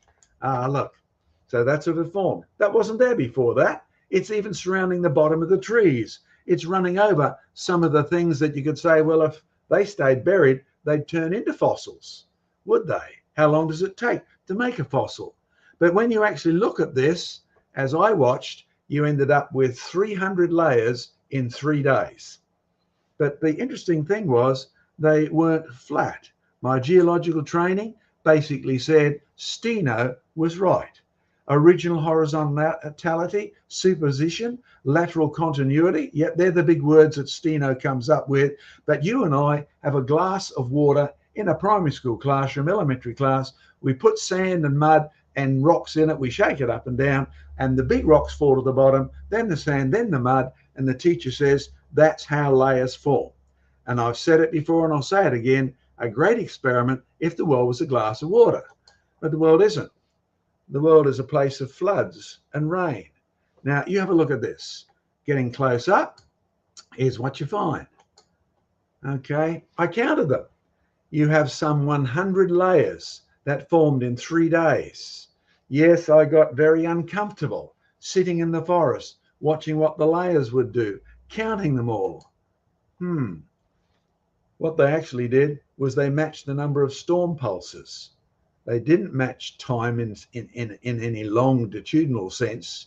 And the second thing, even though many of them are nicely stratified, Steno's principle that things form horizontally is not actually true. I mean, when you have a look at the layers and say the bottom layer formed first, and then the layers form in nice continuous beds, they actually don't. There's no such thing in a flood deposit about original horizontality. But yet when you think about it, Steno, who said, here's how layers form, when it formed in the real world, the first deposition was at the end on the right of the slide, and the final deposition ended up downstream on the left of the slide. In other words, the layers were forming from upstream to downstream, not from top to bottom. Now, by the time you go back to Steno and think it through, he says the strata are laid down one on top of the other. By the time you go a little bit further, you're finding that Steno is famous for proving that tungstones are fossil shark's teeth, and his fame far outweighed the actual evidence he used for his strata. Oh, he was absolutely right about shark's teeth and shells.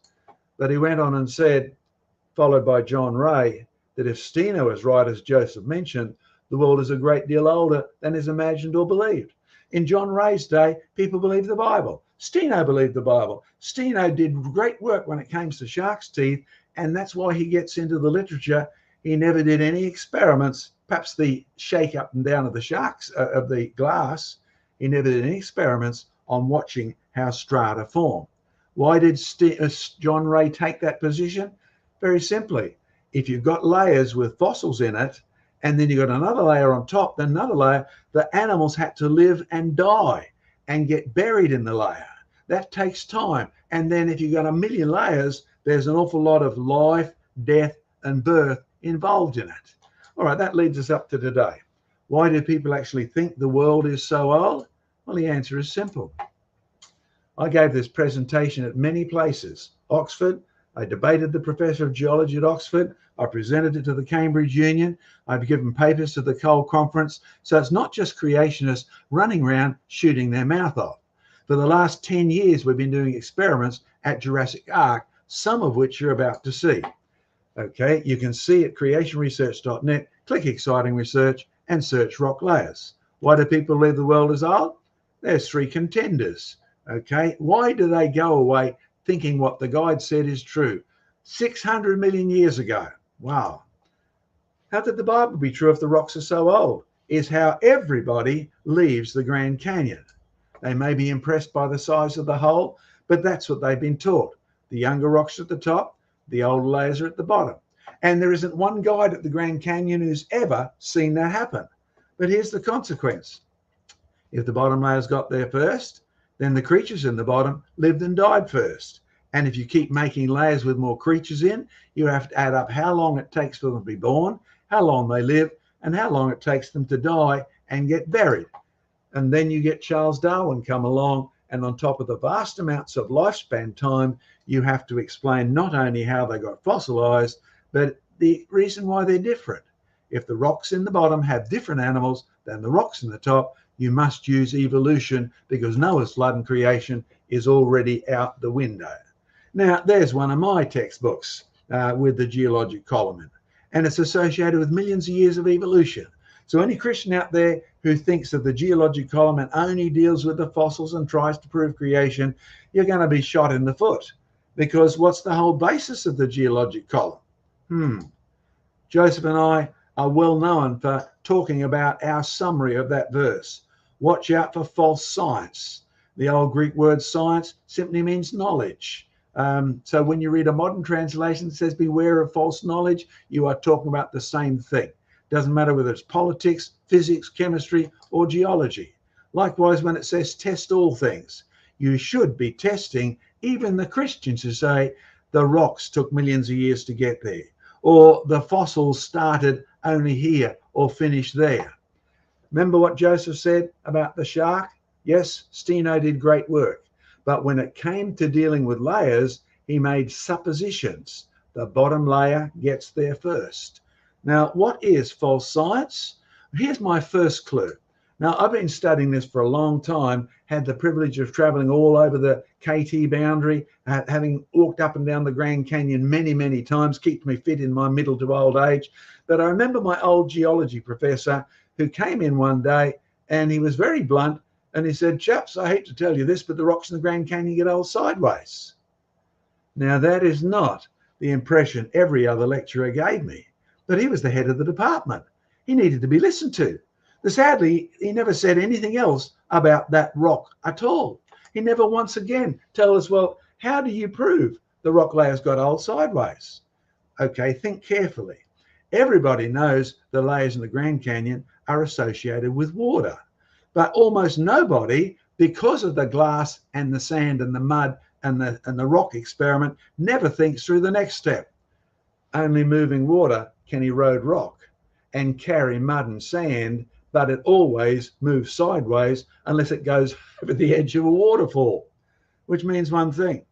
If you're going to form rock layers, then you have to think about the creek that I sat in. You know, Coal Creek back there 30 years ago in Seattle?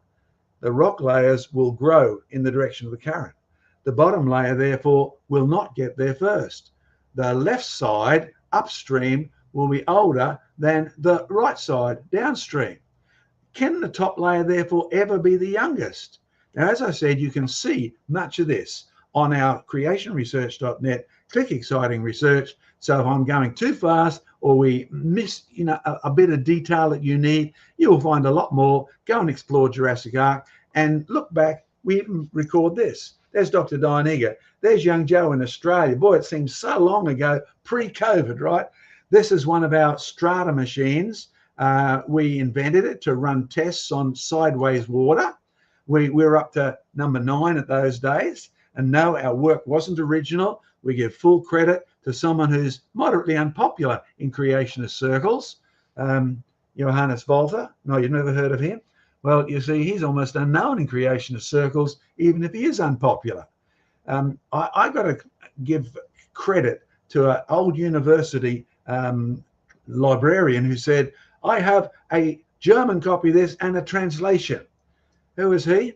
Well, he's actually the guy who walked over the delta in Venice and made an observation that the layers on the top match the order of the layers underneath. So, well, this guy is one of the few moderns who took him seriously. And I was in the Colorado University of Mines when he was running his experiments over in the USA. Look at his qualifications, way more than mine. He's a member of the French Geological Society. Now, that may not impress the English, but ignore racial backgrounds and history backgrounds. Concentrate on what he did. Okay, look what he's written. Berthold, sedimentary experiments on lamentation of sediments. Not lamentation, lamination. I was getting the book of Job mixed up there. You'll find he's a well-published guy, and I've just put 2 of the main important ones. You can actually see his experiments. Now, he gained a bit of popularity, and his popularity died, and the criticism is usually, well, this only explains the sediments you find in deltas, because that's where Volta started his work. Well, here's Clem, there's Joe. Yes, we pay a fortune for our experimental equipment. Can you see we make do? Look at that bathtub. That's our water and mud supply. We're filling it up with water. That's easy. We have to pump it into that strata machine. How are we doing it? Well, whoops, we've gone, there we are. All right. What we've got is our strata machine connected up via a Venturi pump. Now, Clem invented the Venturi pump, and it pumps it through so that we don't get accused of mixing up the layers as we add it. So 2018, here's our test of this big one. And what we found, our Mark 6 strata machine in front of the children. By the way, you do know children love water. Yes, they do. But the adults were there too. We had over 400 people there watching this experiment. And no, they couldn't all fit, hence we posted it on the website. The water is coming in from one side. The sediment is evenly mixed, big particles, little particles, black particles, white particles. And there's no doubt about it, the deposition is forming from left to right. The water's coming in from left. That's how it formed in the stream in Washington State. Now, you'll see the bottom of the strata machine here is made of marine waterproof ply. That's the first lot of layers. But what you've got is some layers of sediment on top of it. See them? Black, white, black, white, black, white. Now, where have you seen that before? Answer, in the creek bed at Coal Creek in Washington State. And the whole sedimentary process there of black, white, black, white, black, white took 2 minutes. Joseph will verify that. And it formed sideways. And then, of course, we've run many experiments here, and we've actually done a few things. When we've filled up the sediment, we actually then chop it in 2 to see what's inside, because you need to test all things. Now, have you seen anything like this lately? You chop up the middle, and you see strata after strata, black, white, black, white, black, white. Getting familiar yet? How about something like that? Where my old professor said, hate to tell you this, chaps, but the layers in the Grand Canyon form sideways. Now, I've walked through the Grand Canyon, I've camped in the Grand Canyon, I've walked up it, I've walked down it, And I've got no doubt about my professor was absolutely right. You're not dealing with vertical time here. You're dealing with mostly a horizontal process. The material is coming from one side and it's gone sideways. Now, having a US base in Tennessee, I can show you the mountains in the east of Tennessee where some of the rocks that you can find in the Grand Canyon Coconino sandstone actually come from. They have traveled sideways for a long way and been well enough preserved to be recognized. But these kids should be told it does not represent millions of years. It does not represent history from bottom to top. We need to rethink. It represents history from left to right, or upstream to downstream. You see, it forms sideways, which brings these horrifying implications even for creationists. You see, they like to dismiss our friend, the French guy Guy Barteau, and saying it applies to deltas. It does apply to deltas. But have you ever thought that in Noah's flood, the deltas would cover much of the earth? What is a delta? Where water's coming from one direction, it's got a bunch of sediment in it, and all of a sudden it meets a barrier like water that slows it down. That's going to happen whether you have land around the edge of the water supply or whether it's just happening underwater, and the only barriers are actually water barriers. You'll have to think seriously about that one. All right, the layer at the top formed first, and the layer at the end formed second. Of course it did. You see, it actually was coming from upstream to downstream. That actually changes an awful lot. So when you get the older on the left and the younger on the right, all the kids who sat there and watched that would have to say, that's correct. We had some geologists from the mines department come and they didn't like what we were doing, but they had to say, that's correct. Which fossil is the oldest? Well, you see, the one that's the oldest up there is the one that would have formed first. How much shorter in time did the one on the right? Is it early enough to say it's younger than the one on the top left? Because that would really throw your geologic column into chaos. But the one thing you can conclude is that history goes sideways. It does not go from bottom to top. And that would demolish everything that Charles Darwin sought to do. Wow, that requires some rethinking. Which means, of course, that if you use the fossils to determine evolution, you would actually not have evolution. Perhaps that's why there's so many gaps in the record. And tomorrow, when Joseph and I touch on the geological record, we will deal with our climbing up and down the geologic column in the Grand Canyon in Australia, in many other places, and showing you that history goes sideways. As I said, you can see all of this, see our results on creationresearch.net. See the exciting research rock layers, because I'm having to go faster than 4.6 million years. I'm even having to go faster than 6,000 years. And you can donate to us. Joseph's already mentioned these verses about the reason for abandoning Noah's flood is to do with scoffers coming. And as I move into the final section for this, it's deliberate. Charles Lyell deliberately tempted to get rid of Moses, Noah's flood in particular. They deliberately want to ignore the flood judgment. Let me just show you one other thing to verify some of this, and then we'll let you have questions. You may even catch me for a question here. We dug a hole at Jurassic Ark. Holy ground, you could call it, because we were actually putting in a new septic tank. And as we put in a septic tank, we noticed, well, we call it Jurassic Ark because the rocks are Jurassic. How do the geologists determine that? The fossils we find at Jurassic Ark are the same as the ones you find in the Jura Mountains in Europe. And the name Jurassic, originally the concept is coined by Alexander von Humboldt, and he was a six-day Noah's flood creationist who saw no problem with using a term that implied the rocks in the Jura can go all around the planet and are similar fossils. Okay, this is Jurassic rock. There is some down there. You see my hammer there? Or you can see a black layer. Well, it turns out we've got the southern end of the Jurassic coal fields in our Jurassic Ark. We didn't even know this. There's a big advantage in digging septic pits. It's Jurassic rock. It's got Jurassic coal. But you see that section that's poking out? I thought, I wonder if we can prove this in reverse. So we actually chopped it out.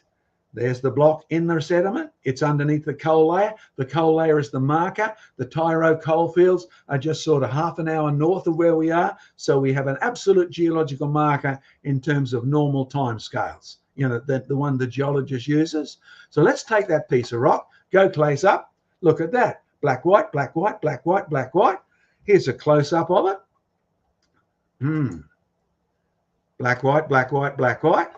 Here's my assistants that day. There's Clem and there's James. We're in a shed. We're smashing rock. We need to then pulverize it into fine grains. And there's me doing the hard yakka of shoveling it up so it ends up in our strata machine. What are we trying to do? Well, we're arguing one simple thing. We're investigating at this point. If you claim it takes millions of years to form rock and they form one on top of the other, then if we claim it's the reverse and the one on top of the other results from sideways motion, we should be able to reconstruct the rock in a very little time with sideways motion. There's Clem, trial number 3. We did this 10 times just to verify it's what happened. Sediment goes in one end, sediment pours out, sediment forms layers. The layers, well, there they are, thick black one at the top. And can you see underneath it? Let's go a bit closer. Look at that. There's comparison to, oh, no, that's the one we just made. Here's the original rock. Hey, the reconstruction, how long did it take? Well, 20 minutes just to be sure.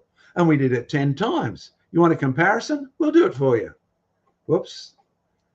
Can you see the original rock? Can you see the reconstituted one? It did not form a puddle of blackish grey rock with no separations. It formed in 20 minutes like the original one. I mean, you take a sediment with 100 layers like we've got here, or 1,000 layers, and theoretically, you're looking at vast amounts of time. To reform the same rock with 100 layers, 1,000 layers, doesn't take time. It takes a process. That's been our key, and it will continue to be our key. The rock layers actually provably grow in the direction of the current. The bottom layer is not necessarily the oldest. Now, let me throw in a commercial here, because some of you, I'm sure, were Christians and you're fascinated already. We're going to follow up this tomorrow again in detail. I've got to leave in 5 minutes. So I'm burdening Joe with all the questions. But if you're a Christian out there, particularly in Australia, we have one need. You can pray for it particularly, because we have quite a few people who work with us, but we need one young man like Joe. He's been stuck out of Australia. We need someone in Australia. He loves Jesus. He loves God's word. He's got his science qualifications in geology. He's willing to be trained to teach as well as to preach and to work full time for creation research. You might be interested. Send us an email. And we'd love to hear from you. Go and get our address of creationresearch.net. Now, we'll continue on with more of this tomorrow in the geologic column. So if you want to switch my PowerPoint off there, Donnie, switch us all on the screen, and I'll sort of, in 7 or 8 minutes, excuse me, folks, my staff will be arriving. I have to leave. Completely understandable. I do have to say, before we get to some of these audience questions, I love how thorough both of you are, John and Joe. So fantastic presentation so far. And I love to see the fact that the audience is so engaged in this topic. And I know there's a lot of information being thrown at everybody. This is an incredibly important topic. So of course, if tonight, since we have day 2 tomorrow, there's a question that comes to mind, make sure to bring it tomorrow as well. I'm going to hand it over to you, Joe. Jump in very quickly and make the point that one of the good things about doing this over 2 days is that it allows me and John to kind of gauge our audience in one sense. So we're looking at some of the questions, and Donnie's, for those who don't know, Donnie's been taking the questions and sort of putting it on the private chat so we can see them all without having to dive through all the main chat, right? And that's really useful because it gives us a bit of a perspective. So when we come to do it tomorrow, we're kind of writing the program as we go, not in terms of content necessarily, but in terms of how we're structuring stuff together. So when it comes tomorrow, we'll be able to know exactly where we're going in terms of the next boundaries and the flood and geological column and all that kind of stuff. So it should be pretty good tomorrow. And John, will we have more time tomorrow with you to go through questions in more depth? Yes, I'm pretty sure you will tomorrow. I Yeah. think I've got people coming in at lunchtime tomorrow, so That's it gives fine. a few more hours. I can see one that I'm going to take a bit of a shot at here, and then hand Sure. it over to you, Joe, because it's much more your area. Remember the rock I showed you first, the one with the stromatolite in it, right? Now Yeah. this is limestone. Now the interesting thing about stromatolites is they're self rocks. They form rocks anyway, and the stromatolites are still here, and they actually exude a limey glue. When we've made stalactites and stalagmites, we've discovered that you get leaves that will stick on the stalactite, and even bats and insects and flies, they'll land on and they'll get stuck because the organic lime plus bacteria actually makes a natural glue. So when you look at the layers in this one, the funny contradiction, of course, is the name of this means layered thing, but it's sitting in rock here, which is most likely simply made by the organism itself. So there's a question here. It's limestone, and it says, could we get another answer to the still repeated limestone argument that people argue it does not form in flood deposits? Now, I've seen limestone form just in our strata machine.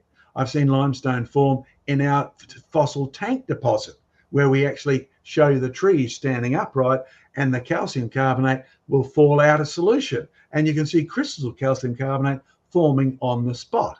Vance Nelson, one of our colleagues in Canada, sent me the other day a metal cast, a pipe that comes from a hot water spring, and it's full of calcite crystals. It takes a maximum of 6 weeks for this pipe to clog up. It does not take a vast amount of time for limestone. The flow is following very, it's a catastrophic deposit, and yet the crystals are actually forming. So, Joe, you have lots of interesting limestone on the east coast there, and you and I have climbed all up and down the Cretaceous, the White Cliffs of Dover, etc. I've seen them all along the boundaries of the Mediterranean, right across to Turkey, photos of all of them there. So you're more experienced with some rather interesting limestone on the east coast of England. Indeed, I've spent most of my life sitting on top of 1,000 feet of limestone. We have some of the deepest chalk and limestone deposits in the world, and we have a huge abundance of limestone and chalk here in the UK as well. So I'm very, very familiar with it. We've dealt with limestone many times before. Let me just give you a few interesting points. Number one, you've got to make sure you have a distinction. A common misnomer is that all limestone is made up of marine sea creatures. And the argument is you require a warm, shallow kind of marine environment, water environment, lagoon-like environment, where you get the planktonic blooms and the seashells and the creatures which slowly settle down, and over hundreds of thousands or millions of years you build it up into a calcareous ooze, which over hundreds of thousands of millions more years it compresses into chalk, right? Number one, the vast majority of chalk and limestone deposits in the UK are very, very pure, particularly the case of the White Cliffs of Dover, right? They're called that for a reason. So you don't have any indication there of vast ages of slow accumulation because they're really pure. They're up to 98 to 99% pure calcite, right? No grit, no muck, no ooze. Now you do get some grey chalk formations where there's certainly muck and ooze and stuff that's kind of got caught up in it. Is that an indication of slow, gradual deposition? In fact, a lot of limestones are grey because of the contamination. Is that evidence of slow, gradual formation? Well, at that point, you then need to turn to the fossils, right? But the first thing to say is not all limestone is made up of marine fossils. You can get chemical limestone as well. In fact, calcium carbonate, the formation of it's a chemical equation. So you get quite a lot of limestone which has got no fossils in it whatsoever. It's purely a chemical solution, and you have examples of that forming very, very quickly today. In fact, one argument is that it has to form quickly if it's purely a chemical solution, and it has to form under flow. All right, for the ones that are fossiliferous, you can look at the fossils. What do the fossils indicate? I mean, the very presence of macrofossils. I mean, the vast majority of the chalk and limestone is made up of coccolithophores or foraminifera, which are tiny little sort of microscopic plankton, right? But you do get very, very large fossils buried in this chalk and limestone as well. Now, the very presence of the large macrofossils in the chalk and limestone is evidence that it was buried very quickly. Because if you take hundreds of thousands or even millions of years, you'd never get a fossil, right? Time will destroy your creature long before it has time to turn into a fossil. Then you can look at the evidence of transportation. Transportation, have these creatures lived and died and settled in the one area and slowly been built up, or is there indication that they have been swept into position? So you can go and do research projects. I did a 3-month research project for university. My first paper published was on the evidence of transportation and rapid burial in the fossils of Hunstanton. We did other reports and research projects on the Belemnites of Whitby. Right, Belemnites are a squid-like creature. They're elongated. First year of geology, I was taught elongated things like trees or belemnites or shells. If they're pointing in the same way, you've got evidence of transportation. Water has flown through and swept these into position and has made them point in the same direction. You can run this experiment yourself. It's well established in geology. You can see it in the log jams of Jurassic Arc and everything else in between. One thing that we consistently found, and it's not just in the limestone deposits of the UK, it's around the world as well as we've traveled, is that up to 97% of all fossils showed evidence of transportation. That means that they were buried in flowing water.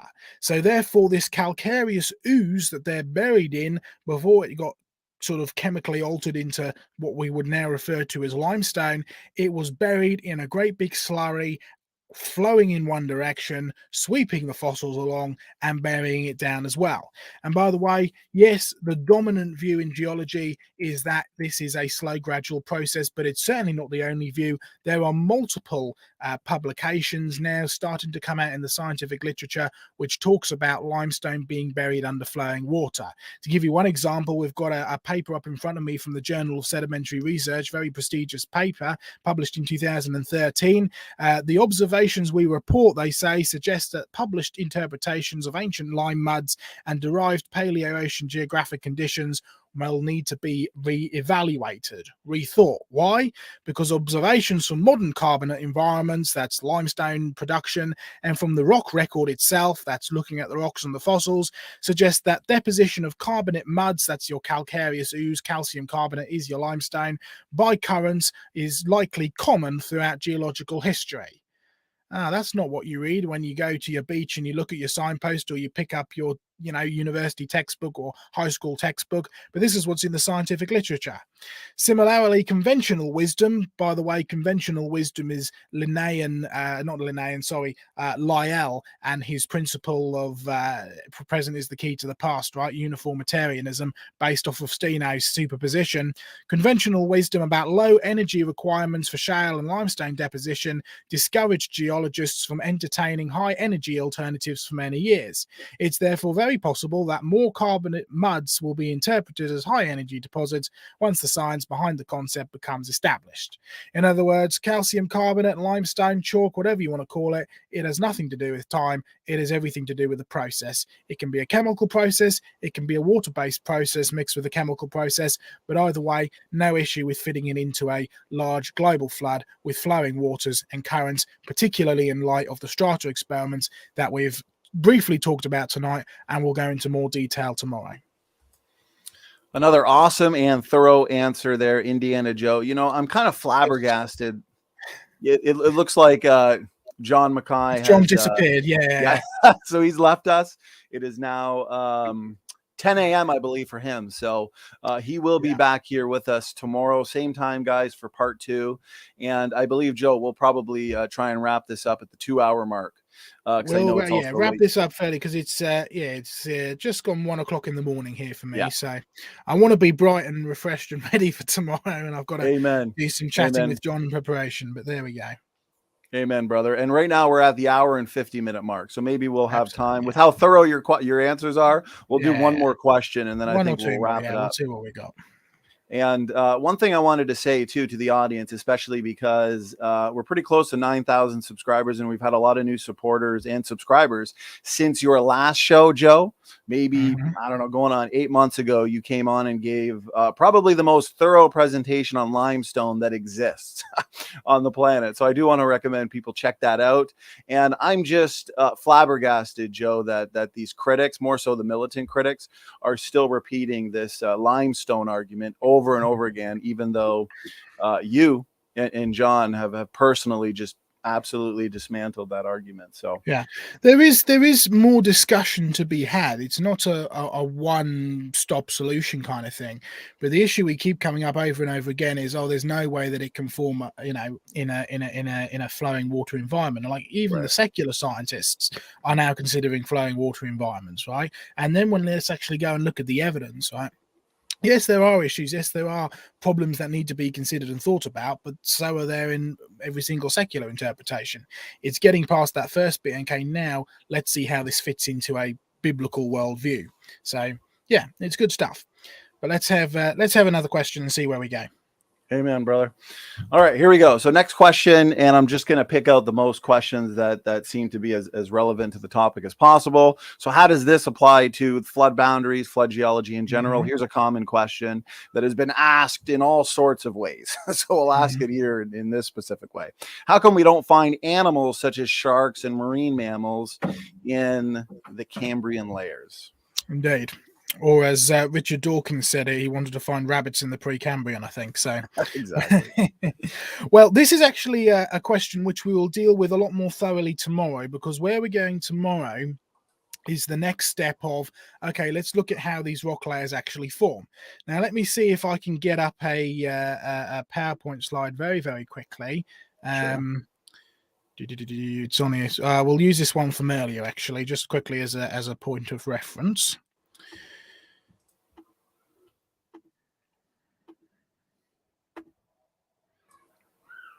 Let's try that one.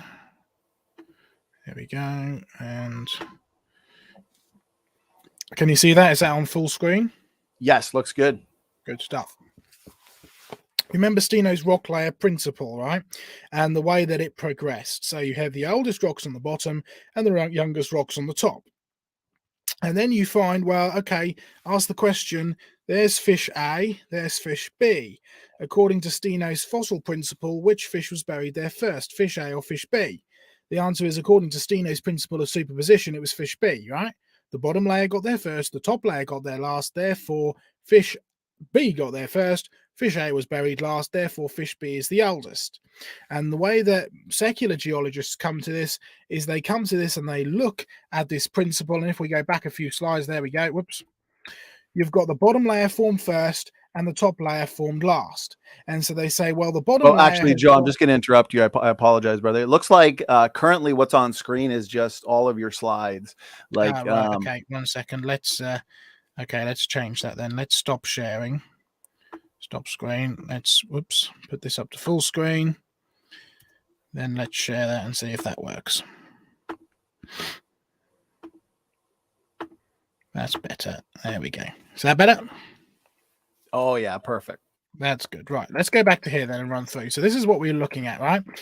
Oldest rocks at the bottom, youngest rocks at the top, according to Steno's principle. Bottom rocks got there first, top rocks got there last. Then we have our fish A and fish B. According to the principles of superposition, Steno's fossil principles, which fish was buried first, fish A or B? And we said it was fish B, right? Bottom got there first, top got there last. Bottom layer is the oldest, top layer is the youngest. Therefore, fish B was fossilized first, fish A was fossilized last. And you skip forward through the logic and you get to Buffon and you get to Ray and Hooke and you get to Lyell and you get to Darwin, and all of a sudden you have a succession of the history of life. The bottom layer is the oldest, the top layer is the youngest. Therefore, the bottom layer represents the oldest life on Earth, the top layer represents the youngest life on Earth. Just like here. Trilobites and worms and ground-dwelling creatures on the bottom, moving up into the sort of the higher animals and the ammonites and the seashells, to the large marine creatures and the predatory fish, to the dinosaurs and the mammals and the humans on the top. According to Steno's principles, you can logically go through, as Lyell did, as Hutton did, as Darwin did, and say if the bottom got there first and the top got there last, you're looking at a history of life on Earth. Of course, John introduced a concept today which we didn't get all the way through, right? Simply because we haven't been able to, but it said the bottom layer didn't get there first, the top layer didn't get there last. What we're actually looking at is a succession of rock layer formation, sedimentary formation, which is under flowing water. And this means, depending on the way the water is flowing and depending on the way that you're looking at it, right? In this case, as you look at this picture, the left-hand side got there first, the right-hand side got there last. And each one of these layers is not a representation of time, but it's a representation of a different current. It's a representation of a different speed of current, therefore carrying a different density of particle, therefore carrying a different size of sediment, therefore carrying, as you go, different types of creatures. And so what you're actually looking at is a rock record of forming left to right or right to left, depending on which way you're looking at it. It's water flowing sideways. The rock layers form sideways. All of our experiments show this. All of the real world observations from tides and deltas and the way that rock layers form in the real world shows this. And this is something we'll go into even more depth tomorrow, and we'll start comparing it to places like the Grand Canyon, right? Because the Grand Canyon is one of the best places on Earth to get the most complete geological record, and even that is missing hundreds of millions of years in some cases. I mean, I can take you down to the Cambrian and Ordovician rocks down at Aberystwyth Bay down in Pembrokeshire, Wales, and you're missing nearly 1 billion years worth of rock there. I mean, 1 billion years just gone. Interesting. What you're looking at here is a succession of left to right. So according to this new principle, which fossil got there first? Was it fossil A or fossil B? It was fossil A, because fossil A is the one closest to the way that the water would have come, flowing along, depositing the sediment. And within these layers, you would have had cross-bedding, and you'd have had chiastic flow, and you'd have had all these other principles which mingle in together. And sometimes you'll actually find, let's see if I can get a little pointer up here for you, because this is another point we'll be talking about tomorrow, right? You've got these layers, they're forming left to right, they're all forming at the same time, they're carrying different sediment, they're carrying different layers, but what you'll find is not only do you have cross-bedding going up through the layers like this, you actually have chiastic flow where the layers actually cross up through all of the layers at the same time. Because the way that even the plumber knows that water travels at different speeds depending on the friction and depending on the currents that it has, and that's why parts of your pipes erode quicker than other parts. And so you'll find you apply the same principle of water on a small scale to water on a large scale, and you'll find that the way that the rocks form over and over again, you've got a left to right principle. So your whole issue of, well, why don't you find fossils down here? Why do you find fossils up here? Is because you're still viewing at it from an evolutionary time scale, from the bottom being the oldest to the top being the youngest, and it simply doesn't work. You need to take a step back, get rid of Steno's principle. We're dealing with that tomorrow with the geological column, right? And have a completely new way of viewing the rocks, one that is actually based, well, forget about Noah's flood for a second, just based off of real world observations. And you'll find that what we observe in the real world far better fits a global flood catastrophe than millions of years of slow gradual deposition. Again, another fantastic answer, Joe. I love that answer. And I think it's the perfect one to that common question and objection. I also look forward to tomorrow's presentation. Why don't we do one final question? And Joe, we'll let you get to bed. You've done such a great job here. So this one comes in from Cool Jesus. Cool Jesus, I appreciate your questions and also feedback on this important topic. So Cool Jesus asks, can you ask Joe to clarify? Do John and Joe believe that the entire geological column is fabricated? Is there any reliability about it at all? Okay. Pull up one last slide to talk about, and then we'll finish on this one, I think. There we go. Here is your geological column, standard geological column as presented in textbooks, universities around the world, right? Bottom down there, you have the Cambrian. Top, you have the Quaternary. We're living in the Holocene, which is past the Pleistocene, right at the top, according to the geological column. Now, each one of these layers, if you like, each one of these eras, as they're now known as, were not originally interpreted as eras. They were originally based off of rock types shown correlations around the world. So if you go to the Ordovician, right, Ordovician is named after the Ordovici tribe. Why is it named after the Ordovici tribe? Well, they were a Celtic tribe that lived in sort of central to South Wales, and they no longer live there. They are now extinct completely. The Romans pretty much wiped them out, right? It's an extinct tribe. And when you go to this area where the Ordovici tribe lived during the Celtic times, you can dig up fossils of trilobites. John had one earlier. And as far as we can see, trilobites are extinct. So when the first geologists started digging up fossils, they named these rocks that you could find these extinct creatures in after the extinct tribe that used to live there, the Ordovici tribe. And so you have the Ordovician rocks. Now you can travel the world, as I've had the privilege of doing, and John has had the privilege of doing even more. You can go from the Ordovician rocks in Wales to the Ordovician rocks up in the top of the Lake District in the UK. You can fly over to America, to the States. You can go to Tennessee down by Carthage, and you can see the Ordovician limestone. And then you can fly over to Australia, and you can go down to the south, and you can have a look at the Ordovician limestone. Hey, it's all Ordovician. You go through the Ordovician shales and you find graptolites down in Victoria, state of Victoria in Australia. It's all the same rocks. And so they began to notice correlations, and they said, hey, all these correlations mean these must be Ordovician. They have all these correlations. They have all these same rock types. They have all these same chemical structures. These are the same deposit. Therefore, they're all Ordovician. Devonian, first named after, well, I wonder if you can guess that. Devonian, Devon in England, where you go and get your cream teas, right? Again, matched up around the world. Mississippian and Pennsylvanian, as I mentioned right at the beginning, that was an American naming system. We called them Carboniferous, Upper and Lower Carboniferous, because that's where we got our coal from, right? Full of coal, lots of coal here, lots of coal there. Must be the Carboniferous. Permian, named after Perm in Russia. Triassic, named because you've got 3 distinct layers of sandstone. Jurassic, named after the Jura Mountains. Cretaceous, named from the Latin name of chalk. You'll find that all of these so-called eras were actually categorized as rock groups. So you'll find me and John constantly using words like Cretaceous and Jurassic and so on and so forth, right? Cambrian, from the old Welsh name for the country, Cymru, right? You'll find all of these correlations. So the names are actually very, very useful. The descriptions of the rock type are very, very useful. And you'll see in our program tomorrow, one of the things I'm dealing with is following some of these deposits around the world, particularly the Carboniferous, right? Seeing the extent of it and matching it up to a global flood.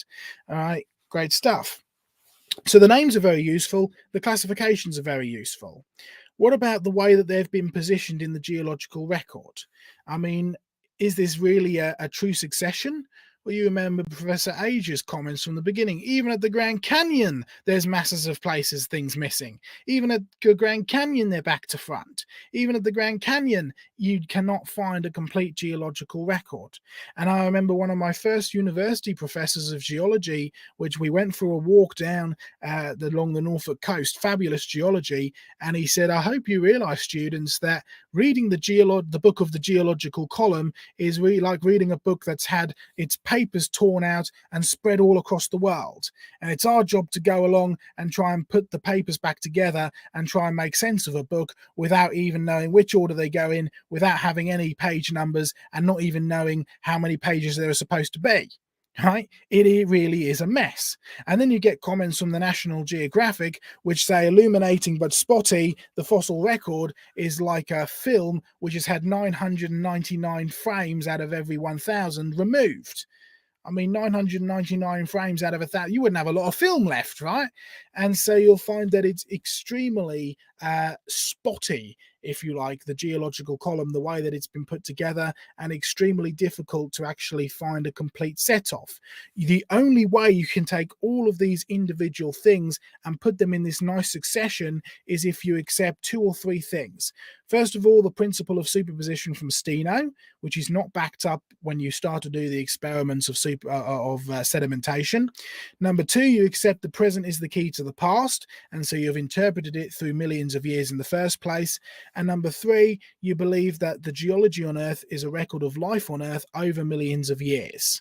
And when you accept all of those three philosophies, because that's really all they are, and they're all based, as we dealt with the history, on old pagan philosophies, you can actually start to interpret them in the sense of the geological column. So the actual components of the geological column, yes, they were most of them founded by creationists like Alexander von Humboldt, who named the Jurassic because he traveled the world and he said, these are all the same rocks, just like the ones back home in the Jura Mountains. They must be the result of Noah's flood. And so the individual components are useful, but when you put them together, the only way you can put them together into the order of the geological column, as you see on the screen, is if you reject Genesis in the first place, base your philosophy off of old pagan ideas, and you accept the present is the key to the past, you interpret it through millions of years, and you have to admit, even after you do all of that, your geological column is still missing so many vital elements out of it. Again, great answer, Indiana Joe. I'm telling you, with you and John Mackay, the creation guy, time flies by. We are at the 2 hour and 7 minute mark. So again, I want to thank you so much, brother, for the time and all of this amazing information. So I think we're going to wrap it up here on day one of our 2-day event, Flood Boundaries. So Indiana Joe, any final words, final thoughts, brother? No, just join us tomorrow. We've got another big program, and say John will be able to hang around for a lot longer, so we'll be able to go through a lot more questions. We can do like a 3-hour stream or something like that. I'm more than happy with that. So yeah, it should be good. Join us tomorrow, because this is really, I've seen a lot of questions that have come through about lots of different, stuff about the Grand Canyon and all sorts of stuff, and we will cover that, or start to cover that tomorrow with our program, and we're going to go into a lot more depth. We've just dealt with the history and kind of the basics of sedimentation today. We go into the specifics and the flood geology tomorrow. So join us there. Awesome. I'm looking forward to it. Joe, it's late for you, so I'm going to let you get out of here, and I'm going to spend just a couple of minutes going over some reminders and updates for everybody, including a little bit of details on tomorrow's show as well, Joe. So again, thanks so much for doing this, and we look forward to tomorrow. It's been great. Thank you all very much. Okay. God bless. All right, guys, that wraps up day one of this heroic and epic, I like to say, 2-day event on flood boundaries. And I have to say, for all young Earth creationists, this is a must watch. So please make sure you're passing this content around, pass day one around, because the truth is so incredibly important. That's what we do here on this channel, is work at defending the truth of biblical creation. And today was incredibly thorough. I was very happy with how it turned out. We dealt with the geological column. We refuted compromise. Joe and John demonstrated irrefutably and undeniably, in my opinion, that young Earth creation is not a recent invention. We know some biblical compromisers out there, like Inspiring Philosophy. He's put out a video recently trying to say that young Earth creation is a Seventh-day Adventist invention. We dealt with that today. We dealt with the history of sedimentation and old Earth beliefs, the KT boundary. We went into an introduction into flood boundaries and the ordering of the fossil record. And all I got to say is deep time evolution is in big trouble. And this is an important and somewhat controversial topic. And I love to see just how many of you are so engaged in this important topic, and throwing in your questions. So for those who watch this for the first time tonight, or as we did this live, of course, it's going to be available as soon as I end the broadcast here. Think up some questions and bring them tomorrow. Make sure they apply to the topic, of course. And I'm really looking forward to day 2 So this was a ton of fun. 2+ hours really does fly by. And the creation research team, they're such a blessing. All of their relevant links are in the description box, guys. So please check that out. If you want to support them, that link is in the description box as well. That team is a bunch of warriors. I mean, they're doing fantastic work, fantastic research, and they truly are a blessing. As I like to say, it's 2022, and it's a great time to be a young earth creationist. God bless everybody, and we'll see you tomorrow.